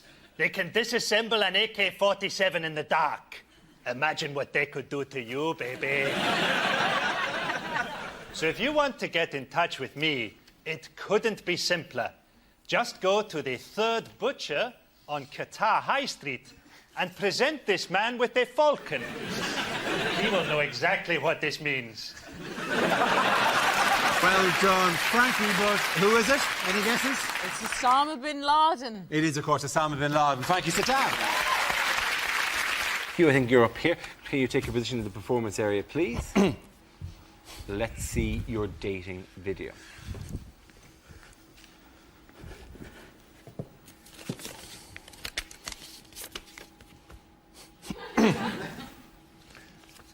No. Please sit down. What do you do? Sorry, confused by the format. Dating video. Anybody like an organic biscuit? I'm looking for someone who'll give me unbridled passion and love. And as well as a butler, I'm looking for a mistress. A woman I can take to my little place in the country, Cornwall. Or my little country, Wales. And share a romantic dinner. Just the two of us, 4 bodyguards, 14 footmen, and the press. I'm a good listener. I'm practically all ears. And I'll treat you like a princess. Probably better leave that one there. Oh, and another thing I've got to mention. I've got a Corinthian column. And I know how to use it. Very good. Who is that? Was it Captain Beefheart? It was not. Wasn't Alan Sugar, was it? Prince Charles. It was, of course, Prince Charles. Well done, Hughes, for Prince Charles. Sit down. Frankie, you're up first. Please, can you take your position in the performance area? Let's see your dating video.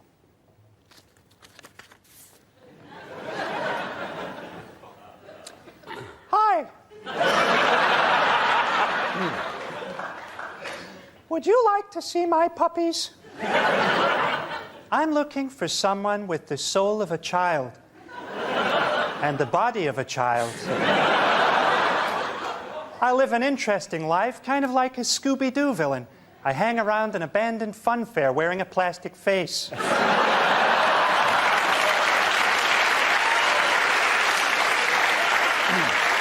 I've got a unique look, as you can see. The look I've gone for is Liza Minnelli's Halloween costume.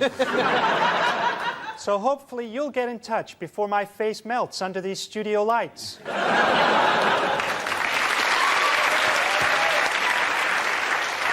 Jeremy, Rory and John, any guesses? Was it Lorraine Kelly?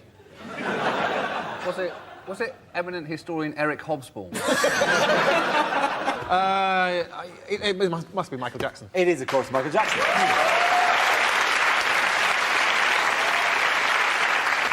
Hugh is next. It's your turn to record a dating video. Let's see your lonely heart's plea.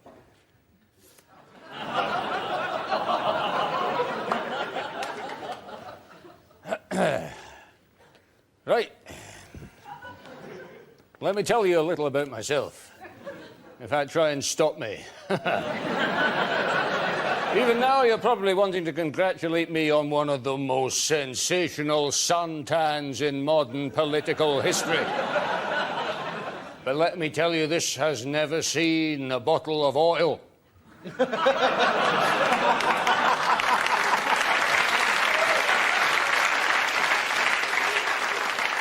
Suntan cooking or the other type which may come in barrels, which I have never seen, and I would like to make that clear. This tan is due to my numerous trips abroad, many of which I have never been on.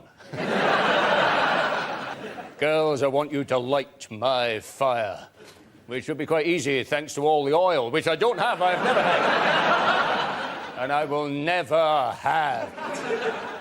Come on, ladies, I want you all. Except Una King. Just don't bother.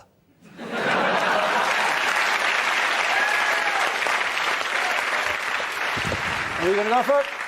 George Galloway. It is, of course, George Galloway. Rory, you're next. Grab your envelopes there. Get down there. We want to see your lonely heart, your dating video, your celebrity making a plea for love.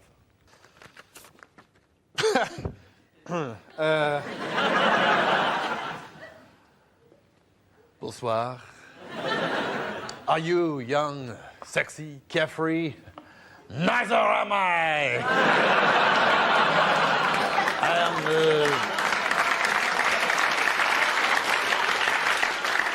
am I'm 72 years old. I'm very big in Europe. My constitution isn't as strong as it was. But we could still make a perfect union. People say I'm arrogant. Why do I care? I'm just a man who cannot take no for an answer, unless I have to. But so long as 45% of you says yes, that's good enough for me!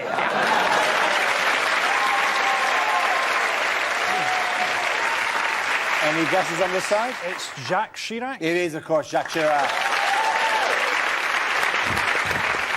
Frankie, you're all very, very good, but I think Frankie was my personal favourite there. Give a winner there, Frankie, I think you're up first. If you could take your place in the performance area, please. Let us see your dating video.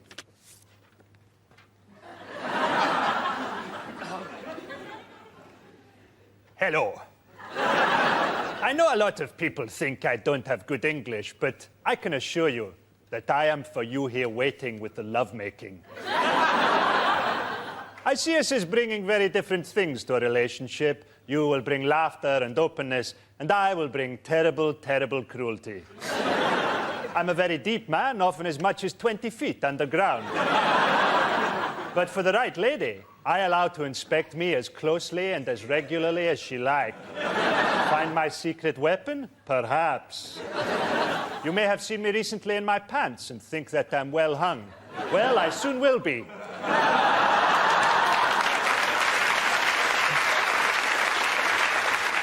Can't really top that, can you? Any guesses there? Lorraine Kelly? Saddam. It is indeed Saddam Hussein. Very good. Well done, Frankie. Saddam. At last week's preliminary hearing, Saddam was asked if there was anything he needed before he stands trial. Yes, he said. Michael Jackson's lawyer. Rory, can you please make your way over to the performance area for your dating video? Let us see who's making a plea from the heart now.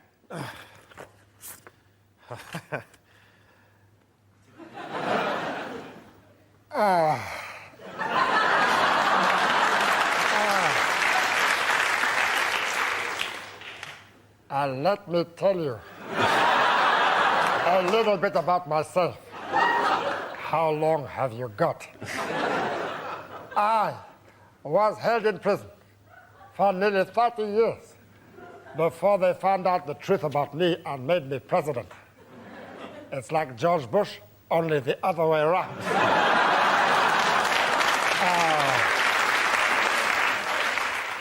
I'm over 80. I look like a pint of Guinness. But wait till you see Nelson's column. Who was it? Nelson Mandela. It's Nelson Mandela. Well done, Rory. Sit down, please. That was Lonely Heart Nelson Mandela. Quite a catch, to quote the Pretoria Police in 1964. I think in that round, Rory was the winner, ladies and gentlemen. So, Hugh, you're up first. Please, can you take your position in the performance area? Let's see your dating video.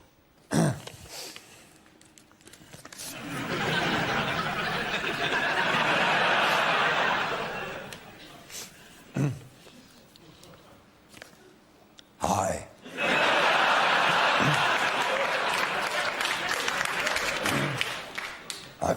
I've got a confession to make.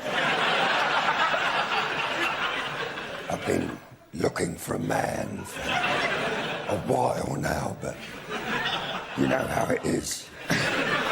There's no way I can keep that up. I've been looking for a man for some time now, but you know how it is. There's always something wrong. Everyone I pick seems to be on the sex offenders register. I've got to go now. I'm giving a job interview to Dara's old teacher, Father Glitter. Give me a ring sometime. From next week, I'll probably be at my home number. And you get to do it. Is it Dame Margot Fontaine? It started out as Margot Fontaine, yeah. Ruth Kelly? It's Ruth Kelly, all right. Well done, Ruth Kelly. You come back here. Now, Rory, can you please make your way over to the performance area? And when you're ready, please can we see your dating video?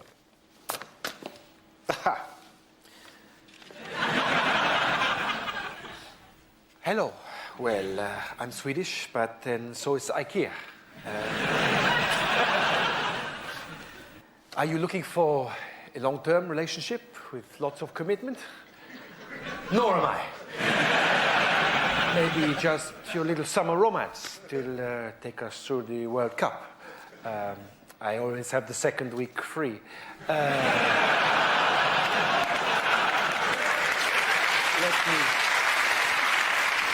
Let me tell you a little bit about myself. You can read the rest in the papers. I work hard, I play hard, I like to try out new people in different positions.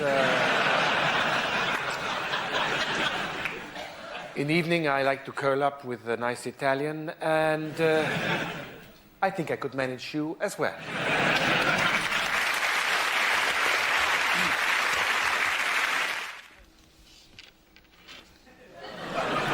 Hello. I'm looking for a woman with massive tits. So that she won't be intimidated by mine.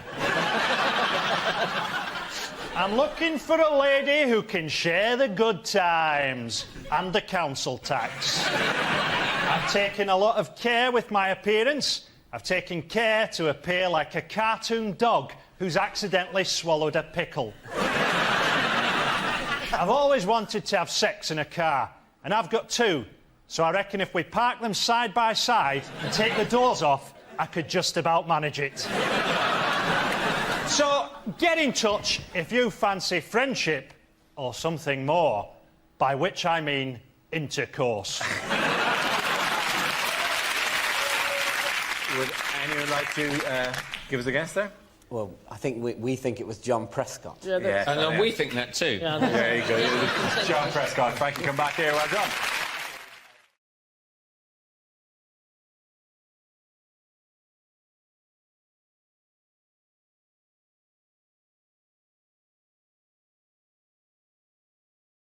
Unlikely lines from a cosmetics commercial.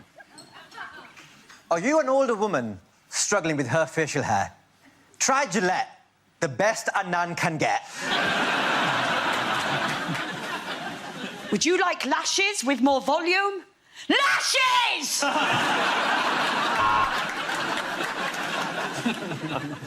You don't need lip liner or eyeliner with our new bin liner.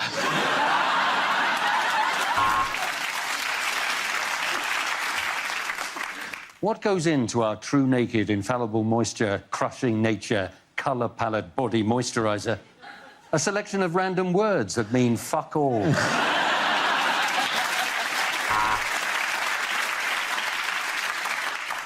What's my secret for smooth skin? I'm 20.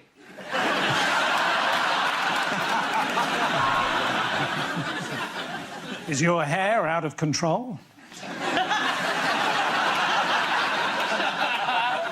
Do you wear wacky shirts? Well, hey, you're great just how you are.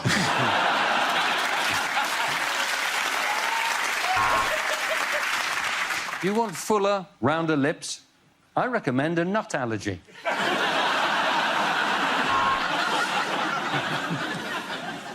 Are you tired of missing out on the opportunities that your peers get? Try White Privilege Foundation.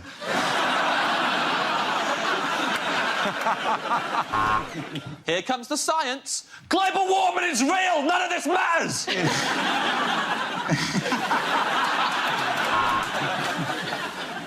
We in the German city of Cologne have a fragrance called Birmingham.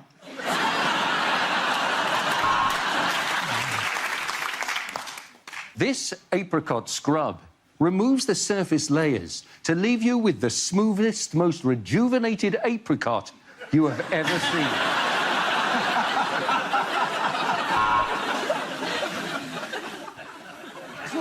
And for one last time, it's me, the returning officer.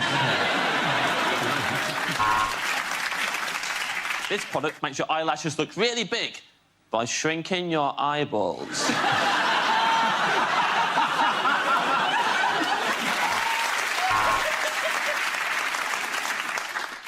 Want that football hooligan a broad look? Why not try oil of ole, ole, ole, ole? Sorry, has anyone seen The Returning Officer?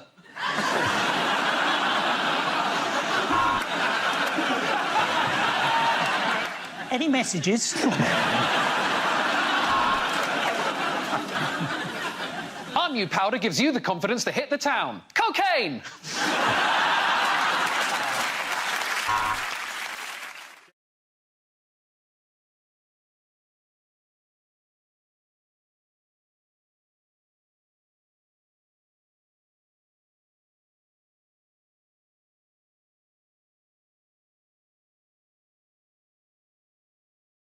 Likely lines from a thriller.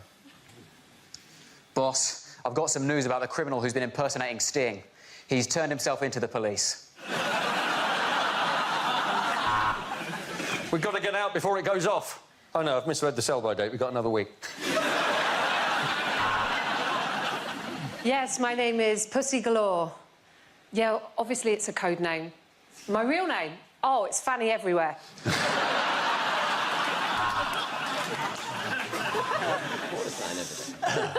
Everybody be cool, this is a robbery! You, in the Game of Thrones t-shirt, what did I just say about being cool?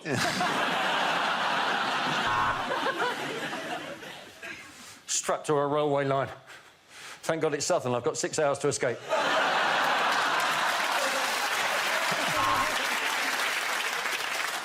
Whoever you are, I will find you and I will kill you. Now, can you tell me your postcode so I can pop it in the sat-nav? Mr. Brown, meet Mr. White. I really should learn these diplomats' names. You can beat me as much as you like, but I can't tell you where he is. So it's all set up. No one knows where Wally is.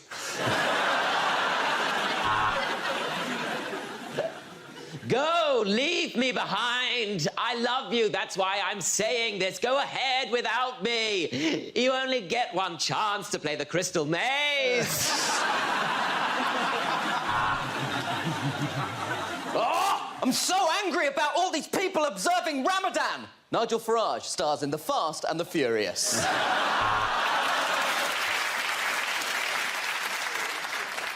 It's male, 30 to 35, Caucasian, no obvious sign of trauma. Oh, no, wait, the head should be attached to the body, shouldn't it?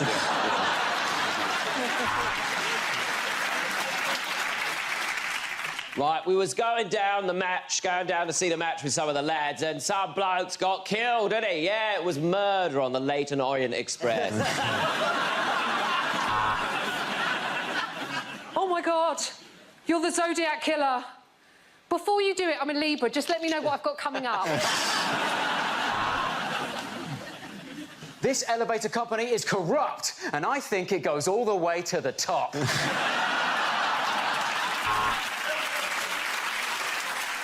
You can kill me, but if you do, you will never find the sarin gas canister I have placed in the president's fridge. Shit.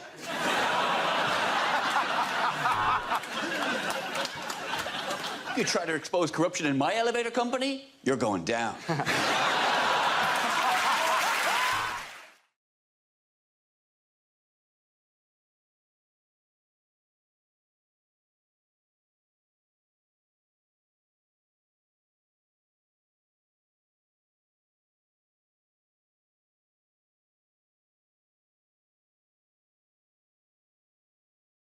The next topic is unlikely things to read on a medical label.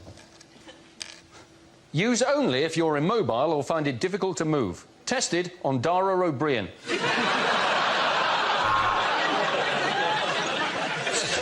Anti-diarrhea medicine. In an emergency, shove the bottle up your arse. As recommended by Michael Jackson. Ditetramethyl chlorobenzoate for the anamial effluence of the tricordic aorta. Does exactly what it says on the tin. Groin cream. Not suitable for people with a nut allergy. Homeopathic tablets. Side effects, none. Main effects, none.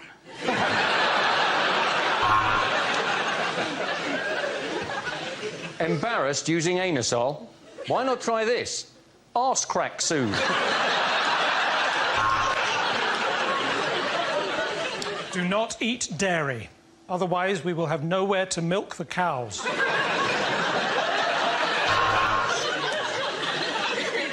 Viagra. It'll give you more than 8%.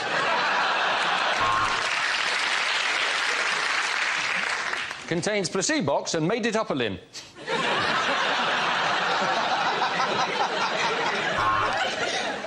Viagra. Take 15 minutes before sex. Or if single, strap in for the wank of a lifetime. Obesity pills. Don't eat the bottle, chubby.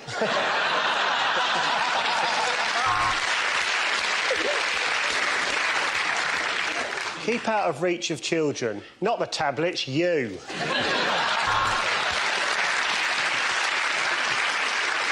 Store somewhere cool, like New York.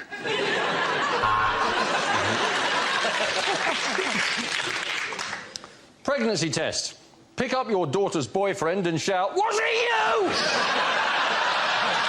The end of that round, the point's going to Christian Milton.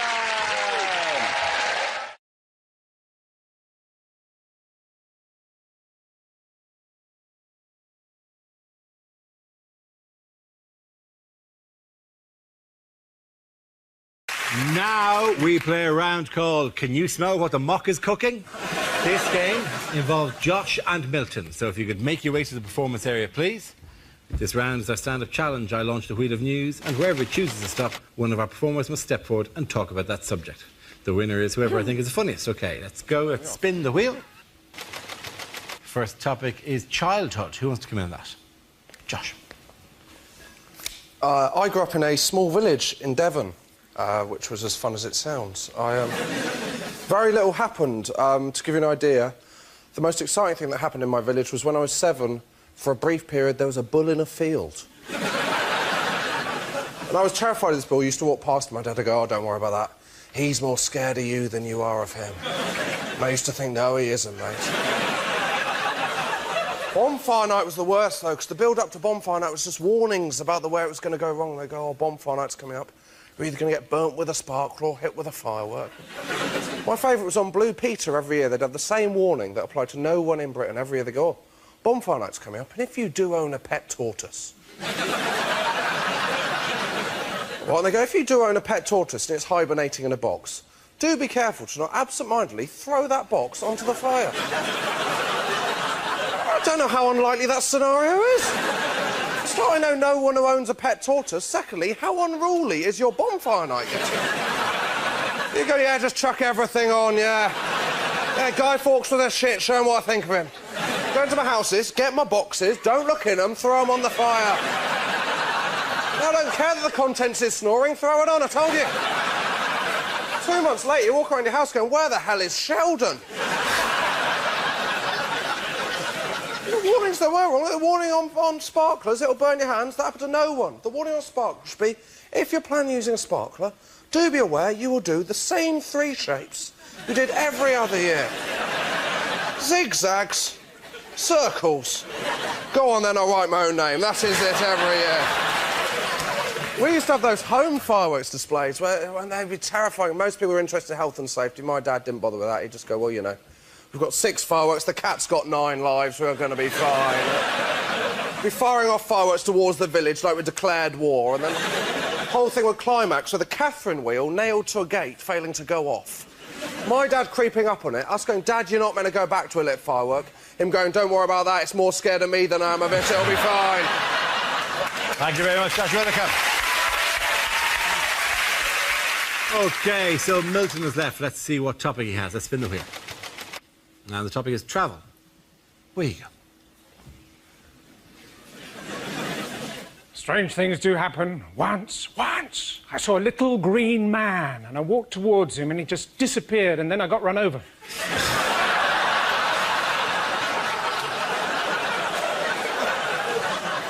Kuala Lumpur, that was a bit of a disappointment.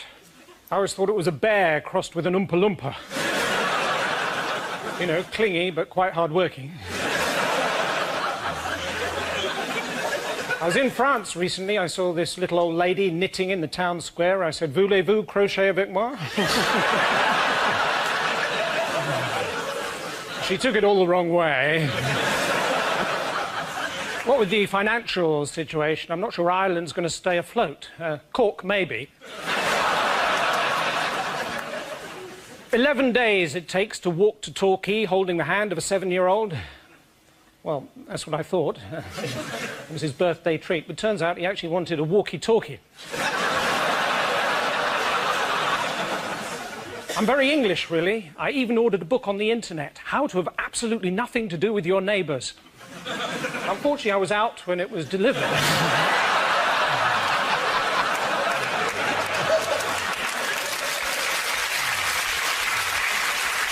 Well done. Thank you very much. Points there. Go to Milton. Come on back.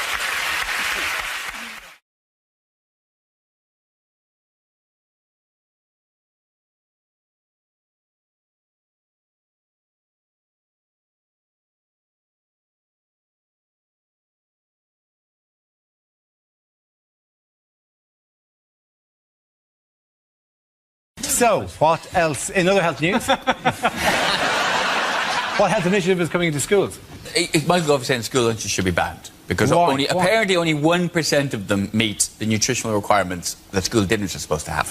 Yes, that is generally the gist of it. That's the facts. Yeah. I don't have a joke.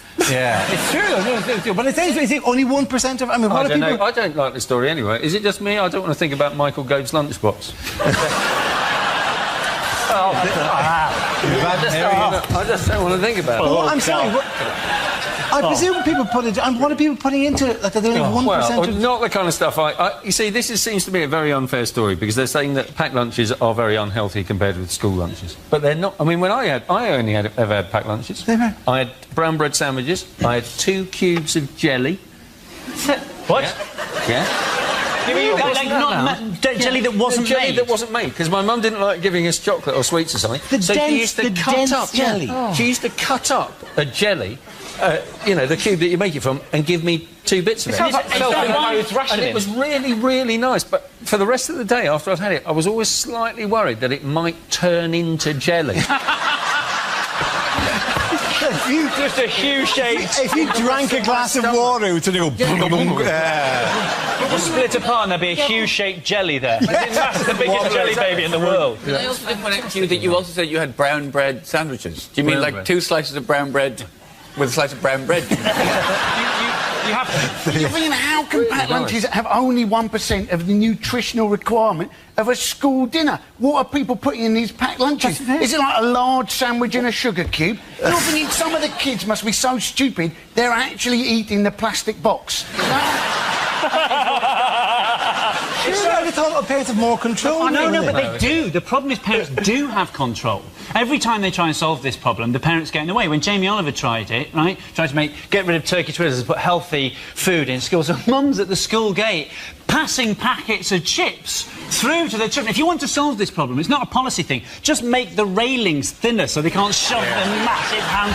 Sandra, you're going to have to put your face right up and eat a feed into your individual. You know which kids it was? They're going after lunch with shiny lips and 2 rust lines down the face. I have to, you're making an excellent point, but you said turkey twizzlers. I genuinely thought you said when they tried to get rid of Turkish prisoners. Why Are Turkish prisoners feeding children in school? Because they are getting their for the rest of that For the whole thing, I was going, well, one of them is called Sandra. And that really is the clue as to the likelihood that I didn't actually say that. Yeah, I suppose. You put it that way, it makes more sense. They're suggesting that teachers should eat with the kids. But Yes. the thing is that, you know, a lot of teachers do currently eat with the kids, although it's usually in the form of a romantic meal, isn't it?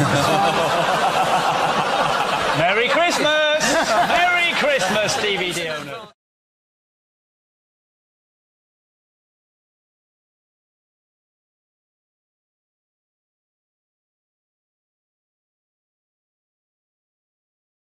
Things a weather forecaster would never say. Sun'll come out tomorrow. Bet your bottom dollar.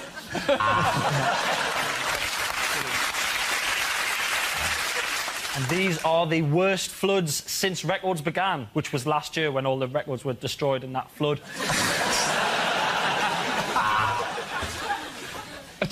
This is a map. I'm not a giant. Yeah. It's going to be a bit blowy today. It's my birthday and my wife promised me one. Later on, it's going to be raining cats and dogs because a bomb's gone off in Battersea.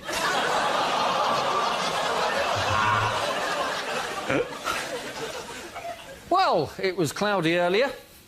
I think I may have a urine infection.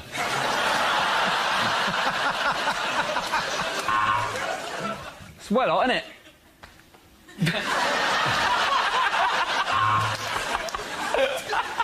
Well, it was a frosty start for some of us this morning, because I came in pissed again and accidentally got in bed with my mother-in-law.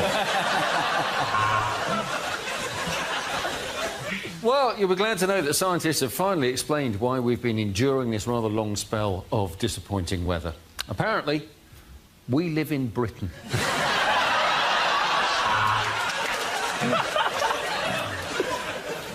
And over the next 3 days, we will see some spells of rain.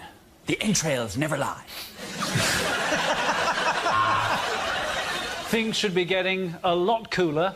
I've just made friends with a black man.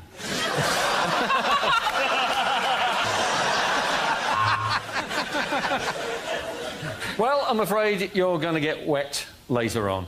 I'm following you, and I've got a bucket.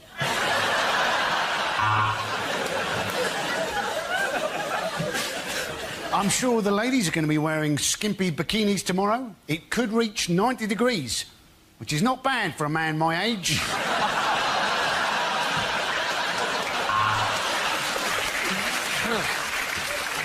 It is going to be a scorcher, so guys, you might as well just staple your balls to the inside of your thigh, because those bad boys are going nowhere.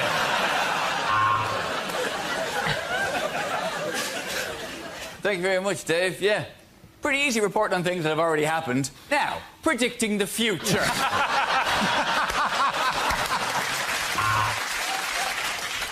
And now the shipping forecast. Dogger, car park, my penis rising slowly. OK, there's that round. The points go to Chris here and Rob.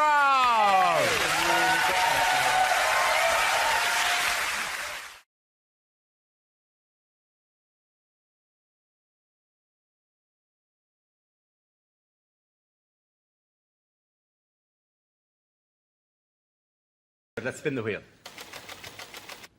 And the topic is school. You are looking at a very proud Canadian who's very proud of the education system in Canada. No, I was horrible in school. I failed math so many times I can't even count. I preferred French over chemistry because the chemistry teacher and I just didn't have any rapport. One teacher said I'd be a better student if I spent less time flirting. I immediately jumped off his lap. One teacher used to always say I wasn't very observant, but you know what? That was his or her opinion.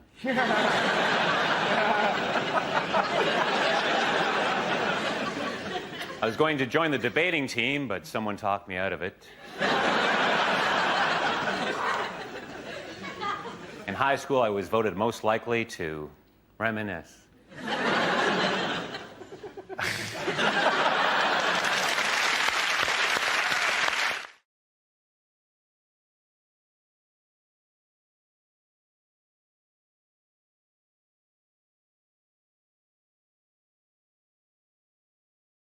The next topic is unlikely things to hear on a history documentary.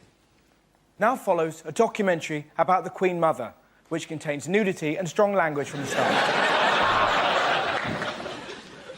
And it was here, at this exact spot that faced with 30,000 baying Frenchmen, that Henry V shat himself.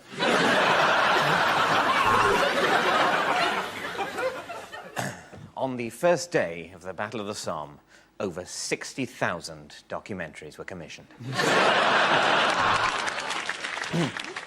I was in the parachute regiment.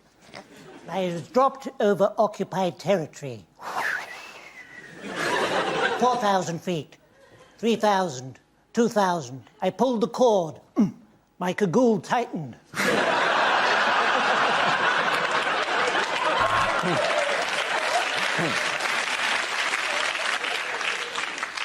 Two World Wars and one World Cup.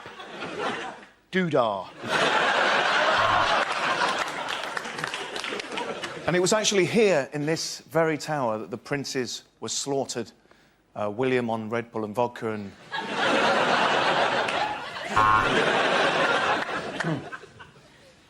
1547.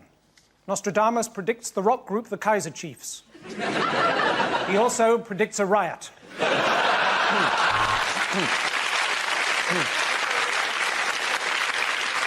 On one side of battle stood William of Orange. On the other side, Charles of O2 and Richard of Vodafone. The final outcome of the Second World War has changed the world forever. So, if you don't want to know the result, look away now. Next, Eva Braun, the inventor of the lady shave.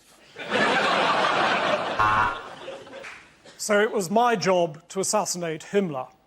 So I stood behind the tree and waited for his car to come round the corner. And then I leapt out and I said, "Boo!" Sometimes all we had was the element of surprise.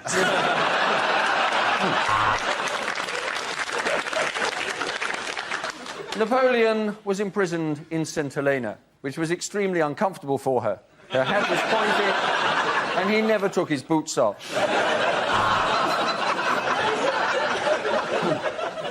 The Loch Ness Monster. Fact or fiction? Fiction. Good night.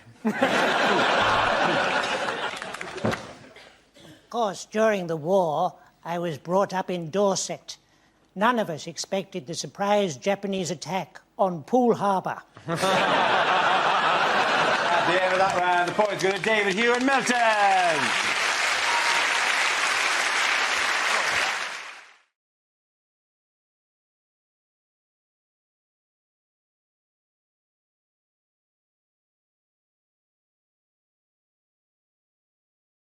Can we move on to the actual meeting itself, the Conservative Party conference? How has that gone? How have the Conservatives, in the light of all these scandals, won back the hearts and minds of the British public? Cameron wants to bring back the idea that you'll have your own doctor again. They want to extend GP hours and also have you don't just see annual GP, you'll have your own GP, which I like the idea of, because my surgery, you don't know which one you're going to see. And sometimes when you arrive, we've got one of those electronic arrive for your appointment things, rather than talk to a receptionist. They feel there's a more efficient way of spreading disease if you all have to touch a screen. Really.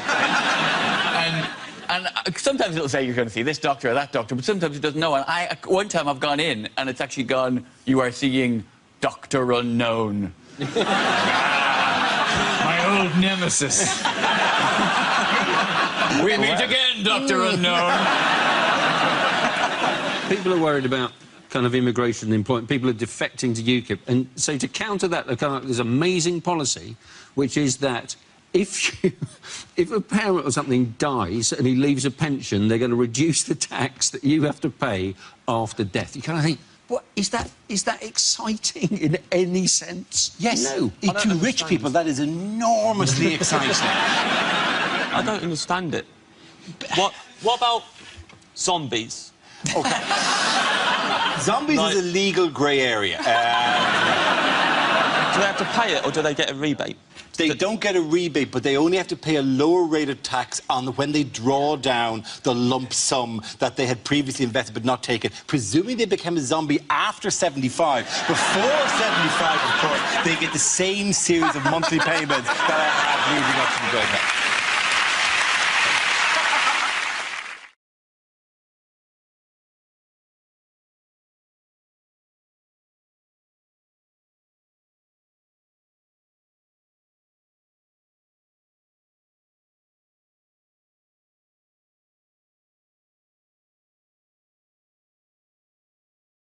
Now we play a round called School of Hard Mocks.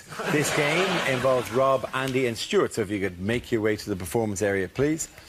This round is a stand-up challenge. I launch a wheel of news, and wherever it chooses to stop, one of our performers must step forward and talk about that subject. The winner is whoever I think is the funniest. OK, here we go. Let's spin the wheel. The first subject is consumerism. Who wants to come in on that? Andy Parsons. So we always like to have a go at politicians, don't we, for getting us into debt. But we're also addicted to debt, aren't we? People waste their stuff. You know, loads of nonsense, isn't it? Things like personalised number plates. Don't ever do it. Anybody can get a personalised number plate, yeah? You can change your name by deed poll for a tenner, right? Just change your name to your car registration number.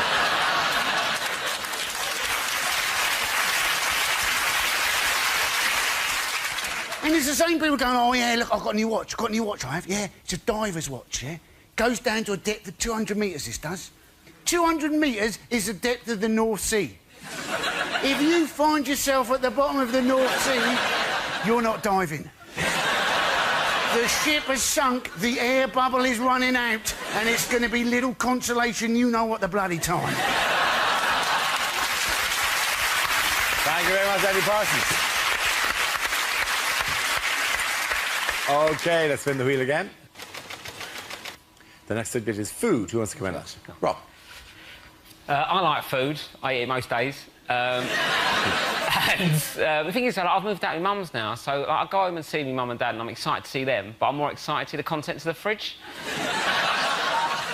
But she's on a diet, my mum, right? She got all the brothers round, for a Sunday lunch. You know what she did, the whole family, for Sunday lunch? Couscous.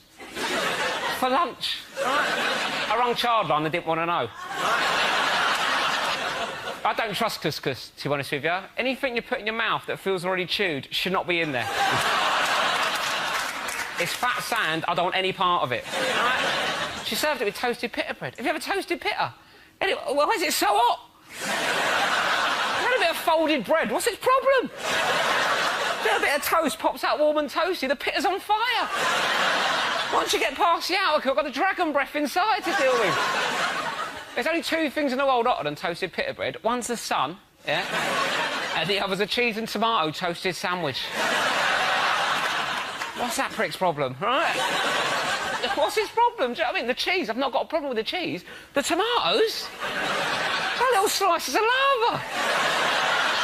I'll put you in a toasted sandwich, mate, not Dante's Peak. What are you doing? You bite into it, anchor onto the slice, you pull the sandwich away, the slice stays, slaps you on the face, burns your face off. 3 days, had a big red circle like that. I look like a thirsty dog. Well done, Rob. OK, that leaves us with Stuart. Let's see what you've got. Let's spin the wheel. And the topic is jobs. Where you go. Was my French teacher into golden showers? Oui.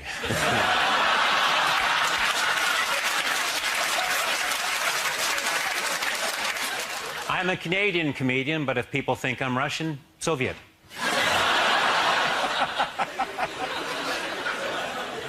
As a gynecologist, I was terrified of vaginas. I won't go into it. Very sad, I've just come back from the funeral of my coke dealer.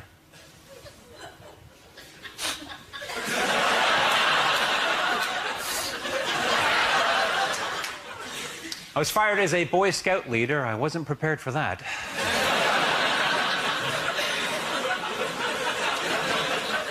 I used to be a sarcastic high jump coach. Get over it!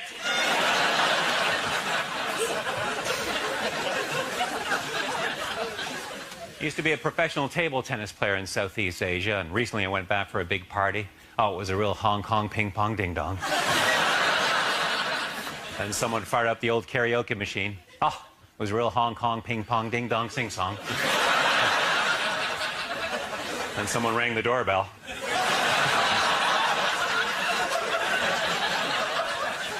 Cops. It was the cops. I used to be a cop. One night a guy asked me if he could urinate on my wrist. I said, not on my watch.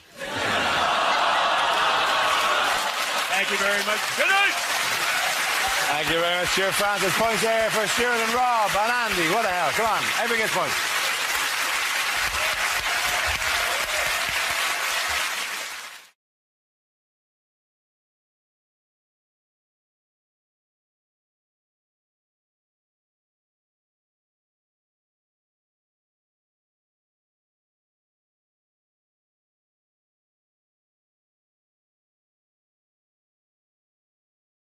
The answer is 600 metres. What is the question? Is it, if Kelvin Mackenzie was to do a bungee jump from a height of 500 metres, what length rope should he be given? Is it, in fact, what head start would I need if I was competing against Usain Bolt in the 100 metres? Is it simpler than that? Is it how big are some trees, Dara? No trees are 600 metres. Is it, in fact, the distance that they were taking shots of Kate topless? That is absolutely right. Thank you very, very much, Andy. Yes, the question I was looking for was, from what approximate distance did a photographer take pictures of the Duchess of Cambridge sunbathing topless? This is the news that the Duke and Duchess of Cambridge have taken legal action against French magazine Closer, which has printed topless photographs of Kate. It's called, I don't know, the French call it Closer for some reason. We have a French woman working the show, and I'm going, sure, it's Closet. She goes, no, Closer. A French court has blocked future publication of the pictures in France, but they've already been published in Italy and Ireland. There's loads of royals who've been snapped naked, haven't they? Obviously Harry, you know, now Kate, then we had Andrew before that, Charles before that, Countess of Wessex. I mean, there have been, in fact, so many of them, I think they should persuade a few more of them to do it, and then they could release a charity calendar. The thing is, isn't it? It's terrible, it's unjustifiable, it's immoral, but I quite want to see the pictures. Are you saying you haven't seen them yet? I haven't. I've seen fuzzy versions of them on the... I think they're all fuzzy. Pictures were taken from the Hubble telescope. From the Hubble telescope. What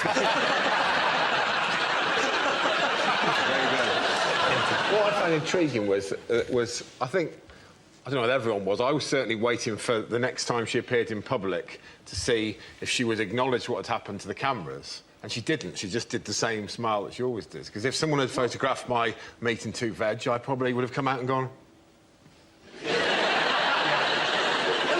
I think the whole thing is just making a mountain out of two molehills. That's a good point. I'd probably better, I think, the BBC prefer if we didn't descend into judging the woman's breasts. That would be the incorrect direction. I think she's annoyed because, and every woman's had this on holiday, because I've looked at the photos, and they're at that awkward angle. When you're topless, you've got to stay at a certain position or it's not attractive, and she's in that reaching for the sun cream position. That's what she's annoyed about. You know, we've all got those photos, like my Uncle Terry, where he popped out of his shorts. But do you think... I didn't see that edition of Closer. Joe's Uncle Terry pops out of the shops and his shorts. Do you think she's genuinely worried about it, though? Don't you think there's just one tiny... Well, do you think there's just one tiny bit of her that's thinking, yeah, where's my sister's arse now, then, eh?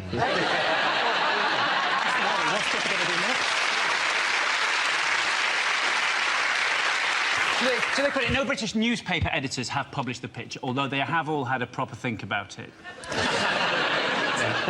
But the massive hypocrisy of it is astonishing. The Sun, I like it when the Sun gets on its high horse about something. It said, well, no responsible paper would touch this with a barge pole. 2 weeks ago, you were doing everything you could to show us Harry's barge pole. Which publications have printed the photographs? Closer. The Irish Daily Star, The Irish Daily because she's Star. not your future queen. Well, that was the Irish Daily Star thing. There's an Italian magazine called Key and the Irish Daily Star both publish it, but they give very different excuses, right? The Italian excuse is very, but they are young and they are beautiful and they are in love. And the Irish Daily Star was, she's not our queen. Yeah. But when they publish photos like that, and they're always photos like that, not of the royals, but they're, you know, kind of topless photos in magazines shot with a long lens, they are always of, there's kissing and cuddling in the pool, and then they're putting sun cream on each other. And these are meant to be sexy, erotic. There's nothing less erotic than putting sun cream on your partner's back, is there? It's just something you have to do. Yeah. And the reason you have to do it is because you can't put sun cream on your own back, so you've got to reach a deal with the person who's going to do it. That's all, isn't it? That's all it is. I was photographed on a holidays once by Papt, yeah. I was taking a holiday and I was doing exactly that. And the pictures, if you saw them, they were quite shocking. But and it was an intrusion. That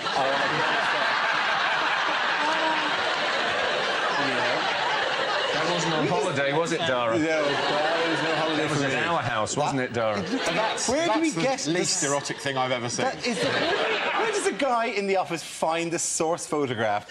I believe he has your laptop. Yes.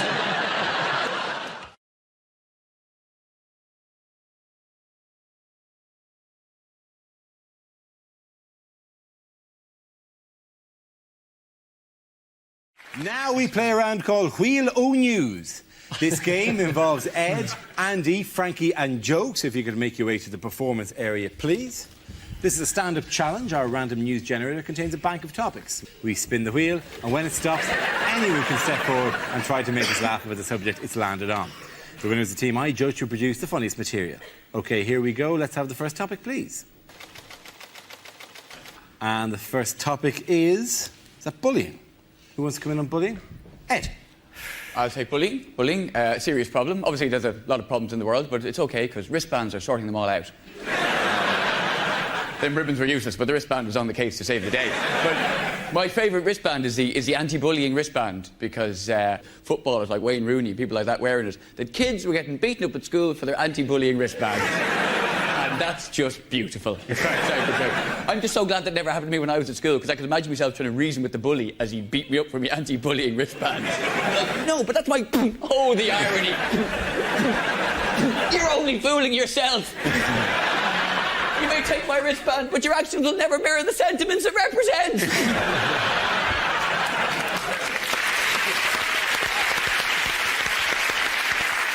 Well done, Ed. OK, let's spin the wheel again. The subject is drugs. Who wants to come in on that? Andy. So, drugs. The Home Office have in fact clarified apparently how many spliffs you can have on your person before you might be regarded as a dealer. Apparently the answer is 500.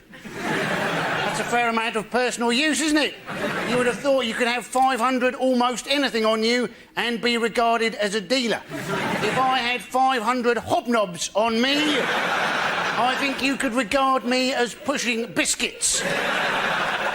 Not that I know that much about drugs, ladies and gentlemen. Apparently the current trend amongst young people is to have an upper followed straight away by a downer just to take the edge off it.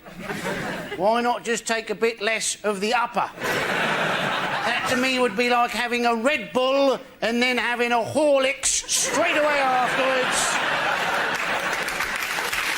Well done, Andy. OK, that leaves us with Frankie and Joe. The next topic is... OK, living with terror. Who's going to come up on that? Well, obviously that's how my husband describes our marriage, but how's the country been since the terrorist attacks here? Well, I mean, when I go out of London on tour, people are always saying to me, what's it like driving around London now? And I say, dunno, it's a bit hard to see out of my armoured personnel carrier. But, you know, I thought it was really important after all that happened to get sort of straight back on the tube and show solidarity with other Londoners. So 2 days later, went straight back on the tube, quite scared, got into the carriage, thought, oh, what's going to happen? But it was brilliant, actually. This bloke got up straight away and offered me his seat, which was fantastic, because I've never driven a tube train before. Well done, Joe Brown. I like the way that on that picture there, the dog's looking for something, the bloke's looking for something. It's on the top, the bloody idiots. Frankie, let's see what topic you've been left with. Look at you, it's the Labour cabinet. John Reid's got a stupid new idea. He wants to make criminals pay compensation to their victims. What if they've not got any money? And go to community service for them. Hey, I'm here to do your garden. Remember me? I murdered your husband. He's wanting to force through ID cards. Now, ID cards don't mean that your identity won't be stolen. It just means that once it's stolen, you're screwed. You know, I've left my wallet in the hotel. I'm going to need new eyeballs and a finger transplant. Thank you very much, Frankie Boyle. I think the points go to Frankie and Ed on that round. Come back.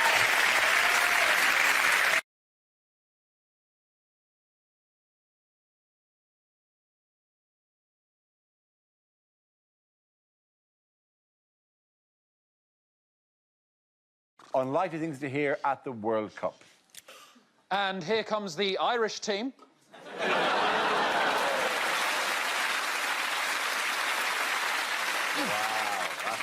Oh, sorry, that is wow. You're getting buzzed to fuck for the rest of it. Okay. Sorry, Hugh. You'd like to go in there? Yeah, it's okay. absolutely. That's Hugh. fine. Here with the first answer is Hugh.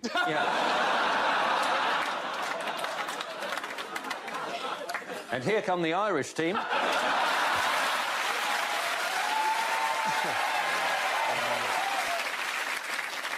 Hello, I'm really sorry we didn't get in this year.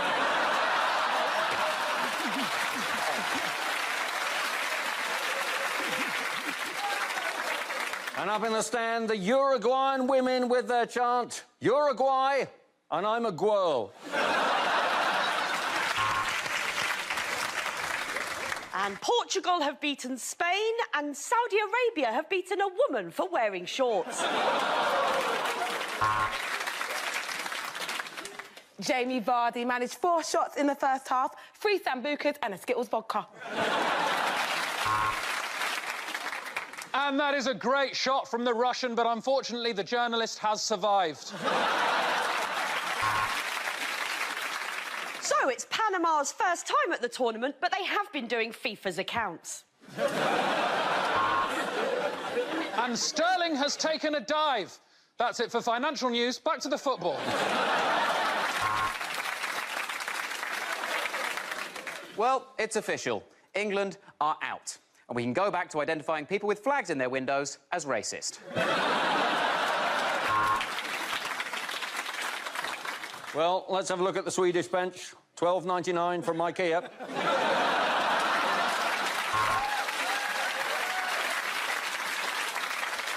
Oh, and that is a huge tackle. That has got to make it more difficult to rollerblade.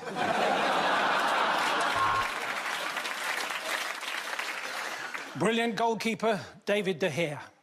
Midfield maestro, Mesut Ozil. Fast forward.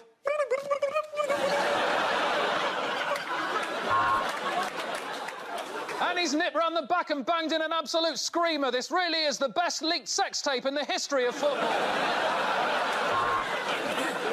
Well, we didn't think it was possible, but somehow Gareth Southgate has managed it. England eliminated before the group stage.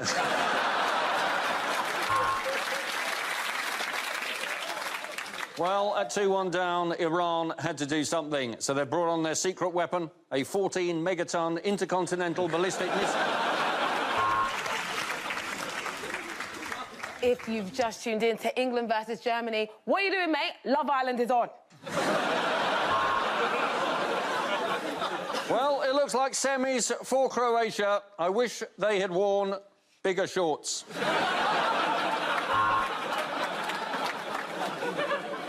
That's a shocking miss from Jesus. They are going to absolutely crucify him for that.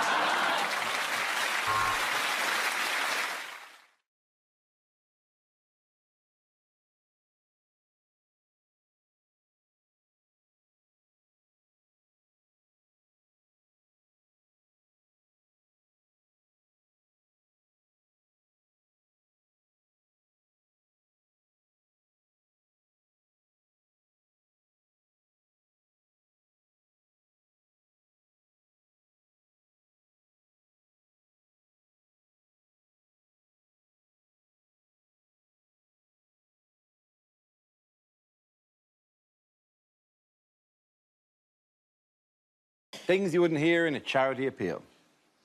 British Red Cross. Just 3 adjectives to describe the average UKIP voter.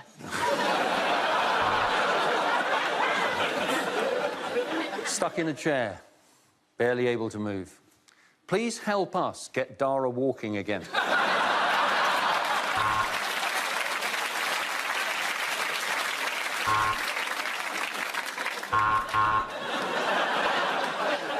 Andre will be with us later. He's got a new single, and if our donations don't double, we'll let him perform it. For just 50p, Dara O'Brien will toss you off in comic hand relief.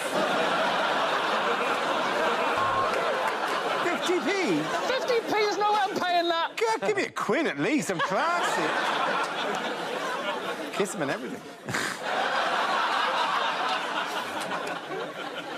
Shoplifters Anonymous, helping people to help themselves. If you're starting a family, why not consider adoption? But hurry up, otherwise it'll only be the ugly ones left. With your money, I'm going to start a human organ delivery service called Liveroo. Every day, these people walk up to 15 steps to get water. With your money, we can employ waiters at Nando's.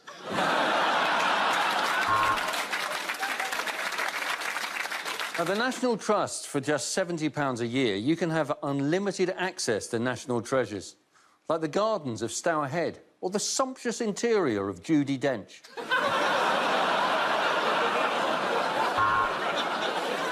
The thing with a disease like HIV is that many people are just ignorant. Most people don't even realise that HIV is just Roman for high five. Robin needs clean, cold water and something nutritious to eat, because last night he got shit-faced. These people are disease-ridden. They haven't had a shower for weeks. Donate now. Save a life in Magaluf. This is the People's Dispensary for sick animals. This tiger has 3 dicks. How sick is that?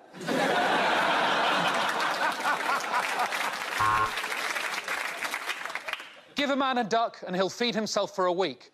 Teach a man to duck and he'll avoid low-flying objects.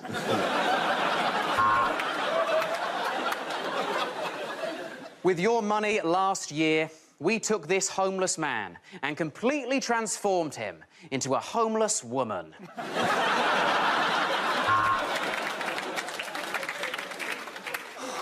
And now on Comic Relief, it's time for some harrowing footage, as the cast of Birds of a Feather sing the hits from Greece. Between you and me, those rescue cats can't even swim, let alone rescue anyone.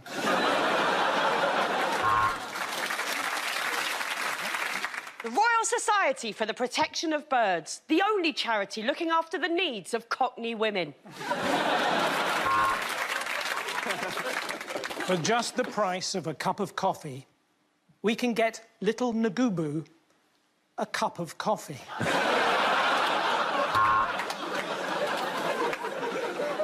Pale, sad and hungry.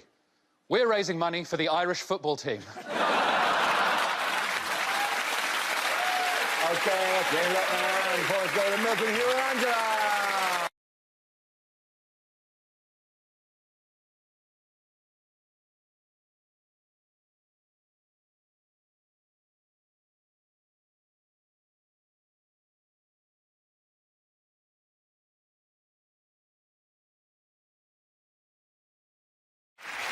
Unlikely things to read on a packet.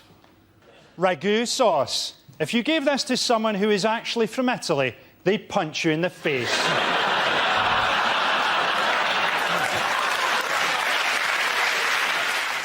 To open, push down tab, break tab, swear repeatedly, stab with a pair of scissors!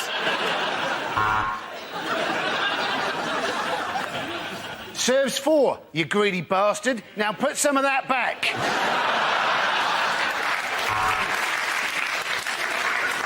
Viagra are proud sponsors of Andy Murray, for people who can only ever achieve a semi.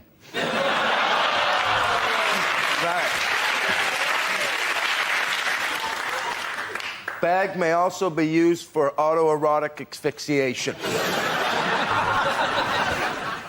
Fair trade coffee. If you don't like it, you're racist.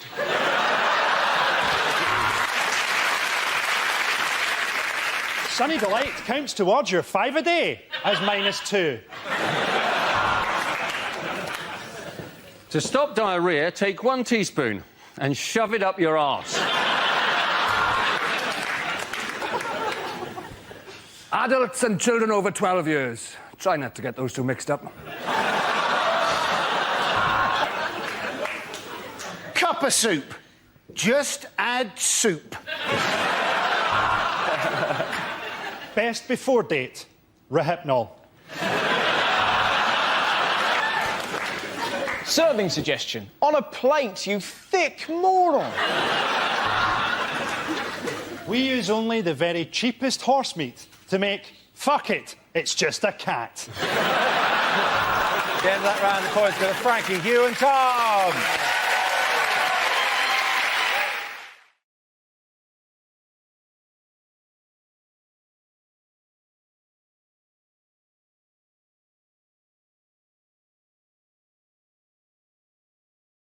Now we play a round called Mock Them Up and Throw Away the Key. This game involves Romesh, Angela and Josh, so if you could make your way to the performance area, please. This round's our stand-up challenge. I launch a wheel of news and wherever it chooses to stop, one of our performers must step forward and talk about that subject. OK, here we go.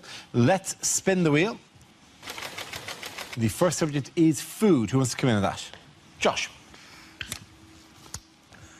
I'm not a fan of people that are pretentious about food, the kind of people that pretend they like dark chocolate.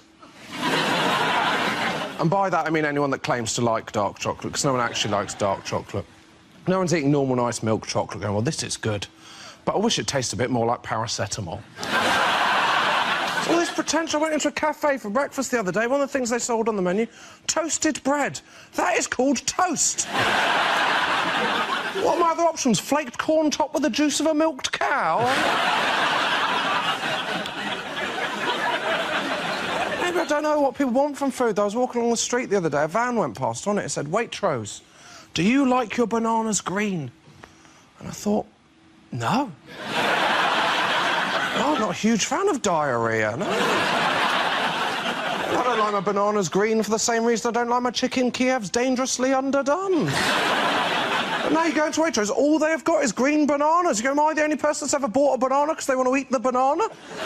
Someone else go, oh, I think I'll fancy a banana in about 7 days. Better go out and buy one now. Can you come out tonight, Steve? No, I've checked my diary, I'm eating a banana. And all they do is sell them in bunches, so basically what I've got is no bananas for 7 days, followed instantly by far too many bananas all at the same time. Well done, Josh.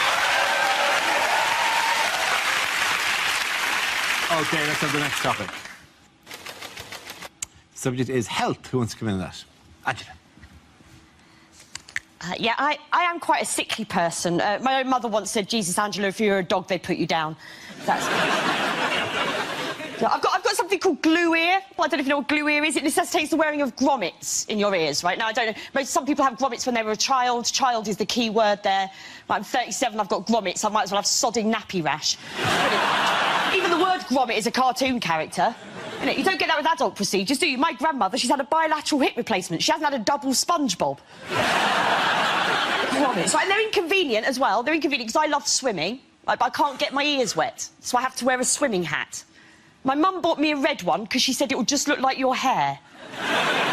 It doesn't, no, I look like a Lego version of me.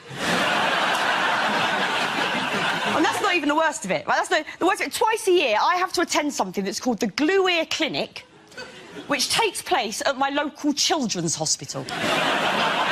You have not known humiliation until you've been a 37-year-old woman sitting on a plastic toadstool, thinking for old Mr. Men comics, waiting for a nurse wearing a Peppa Pig apron to call your name, or 10 sets of parents stare at you wondering where the hell your child is. On the upside, though, I do have the world's largest collection of Brave Girl stickers, so it's not all bad. One of the side effects of having glue ear is my eardrums burst quite frequently, right? And that's not pleasant. It's pussy, it's messy, it's oozy, it's bloody. It's horrible. It's not very nice. It happens to me all the time. Happened to me once during sex. I know, disgusting. Although it was quite entertaining to see the look on the gentleman in question's face as I saw him think to himself, oh, my God, I've actually shagged her brains out.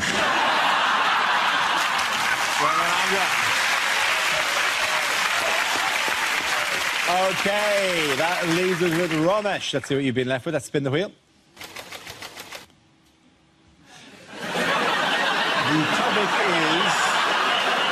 The topic is animals. I'm into animal rights, actually. I recently watched this film, Blackfish, which is about this killer whale that ate 2 of the trainers at SeaWorld, killed 2 of the members of staff at SeaWorld. And it's an interesting film, but I do have some issues with it. You know, one of the things they say in the film is we call them orcas. Some people call them killer whales, but these are beautiful, beautiful orcas. We call them orcas. This one killed 2 people. Right? That's a killer whale, right? He lost the right to be called orca when he slaughtered 2 people, yeah? And people are surprised by what happened. People are surprised by what happened. They say, oh, my God, I can't believe what's happened at SeaWorld. I can't believe that one of the killer whales tried to eat one of the trainers. Listen, that's not a surprise. I'm a vegan, right? If you make me dance with a sausage on my nose for long enough, eventually I will try the bloody sausage, right? I don't think that's a surprise. And the film is presenting obvious stuff. I was talking to an intelligent person about Blackfish. He said to me, I can't believe what's going on at SeaWorld. It's disgusting. I can't believe they kidnapped them from the wild. How else did you think that they got them? Did you think there was some sort of recruitment drive? And the thing is, you know, is they want to set this whale free. They want to set Tilikum free because he killed 2 people. Because he killed 2 people, they want to set him free. I mean, that's the opposite of crime and punishment, isn't it? I mean, people say because he lives in such horrible conditions. Listen, people live in horrible conditions. We don't let them off for doing stuff. You don't say, oh, Derek here killed 6 people. We can't do anything about it because he lives in Hastings. Thank you very much, Robert. I'm going to give a point to Angela Barnes there. Everyone come back. Thank you very much.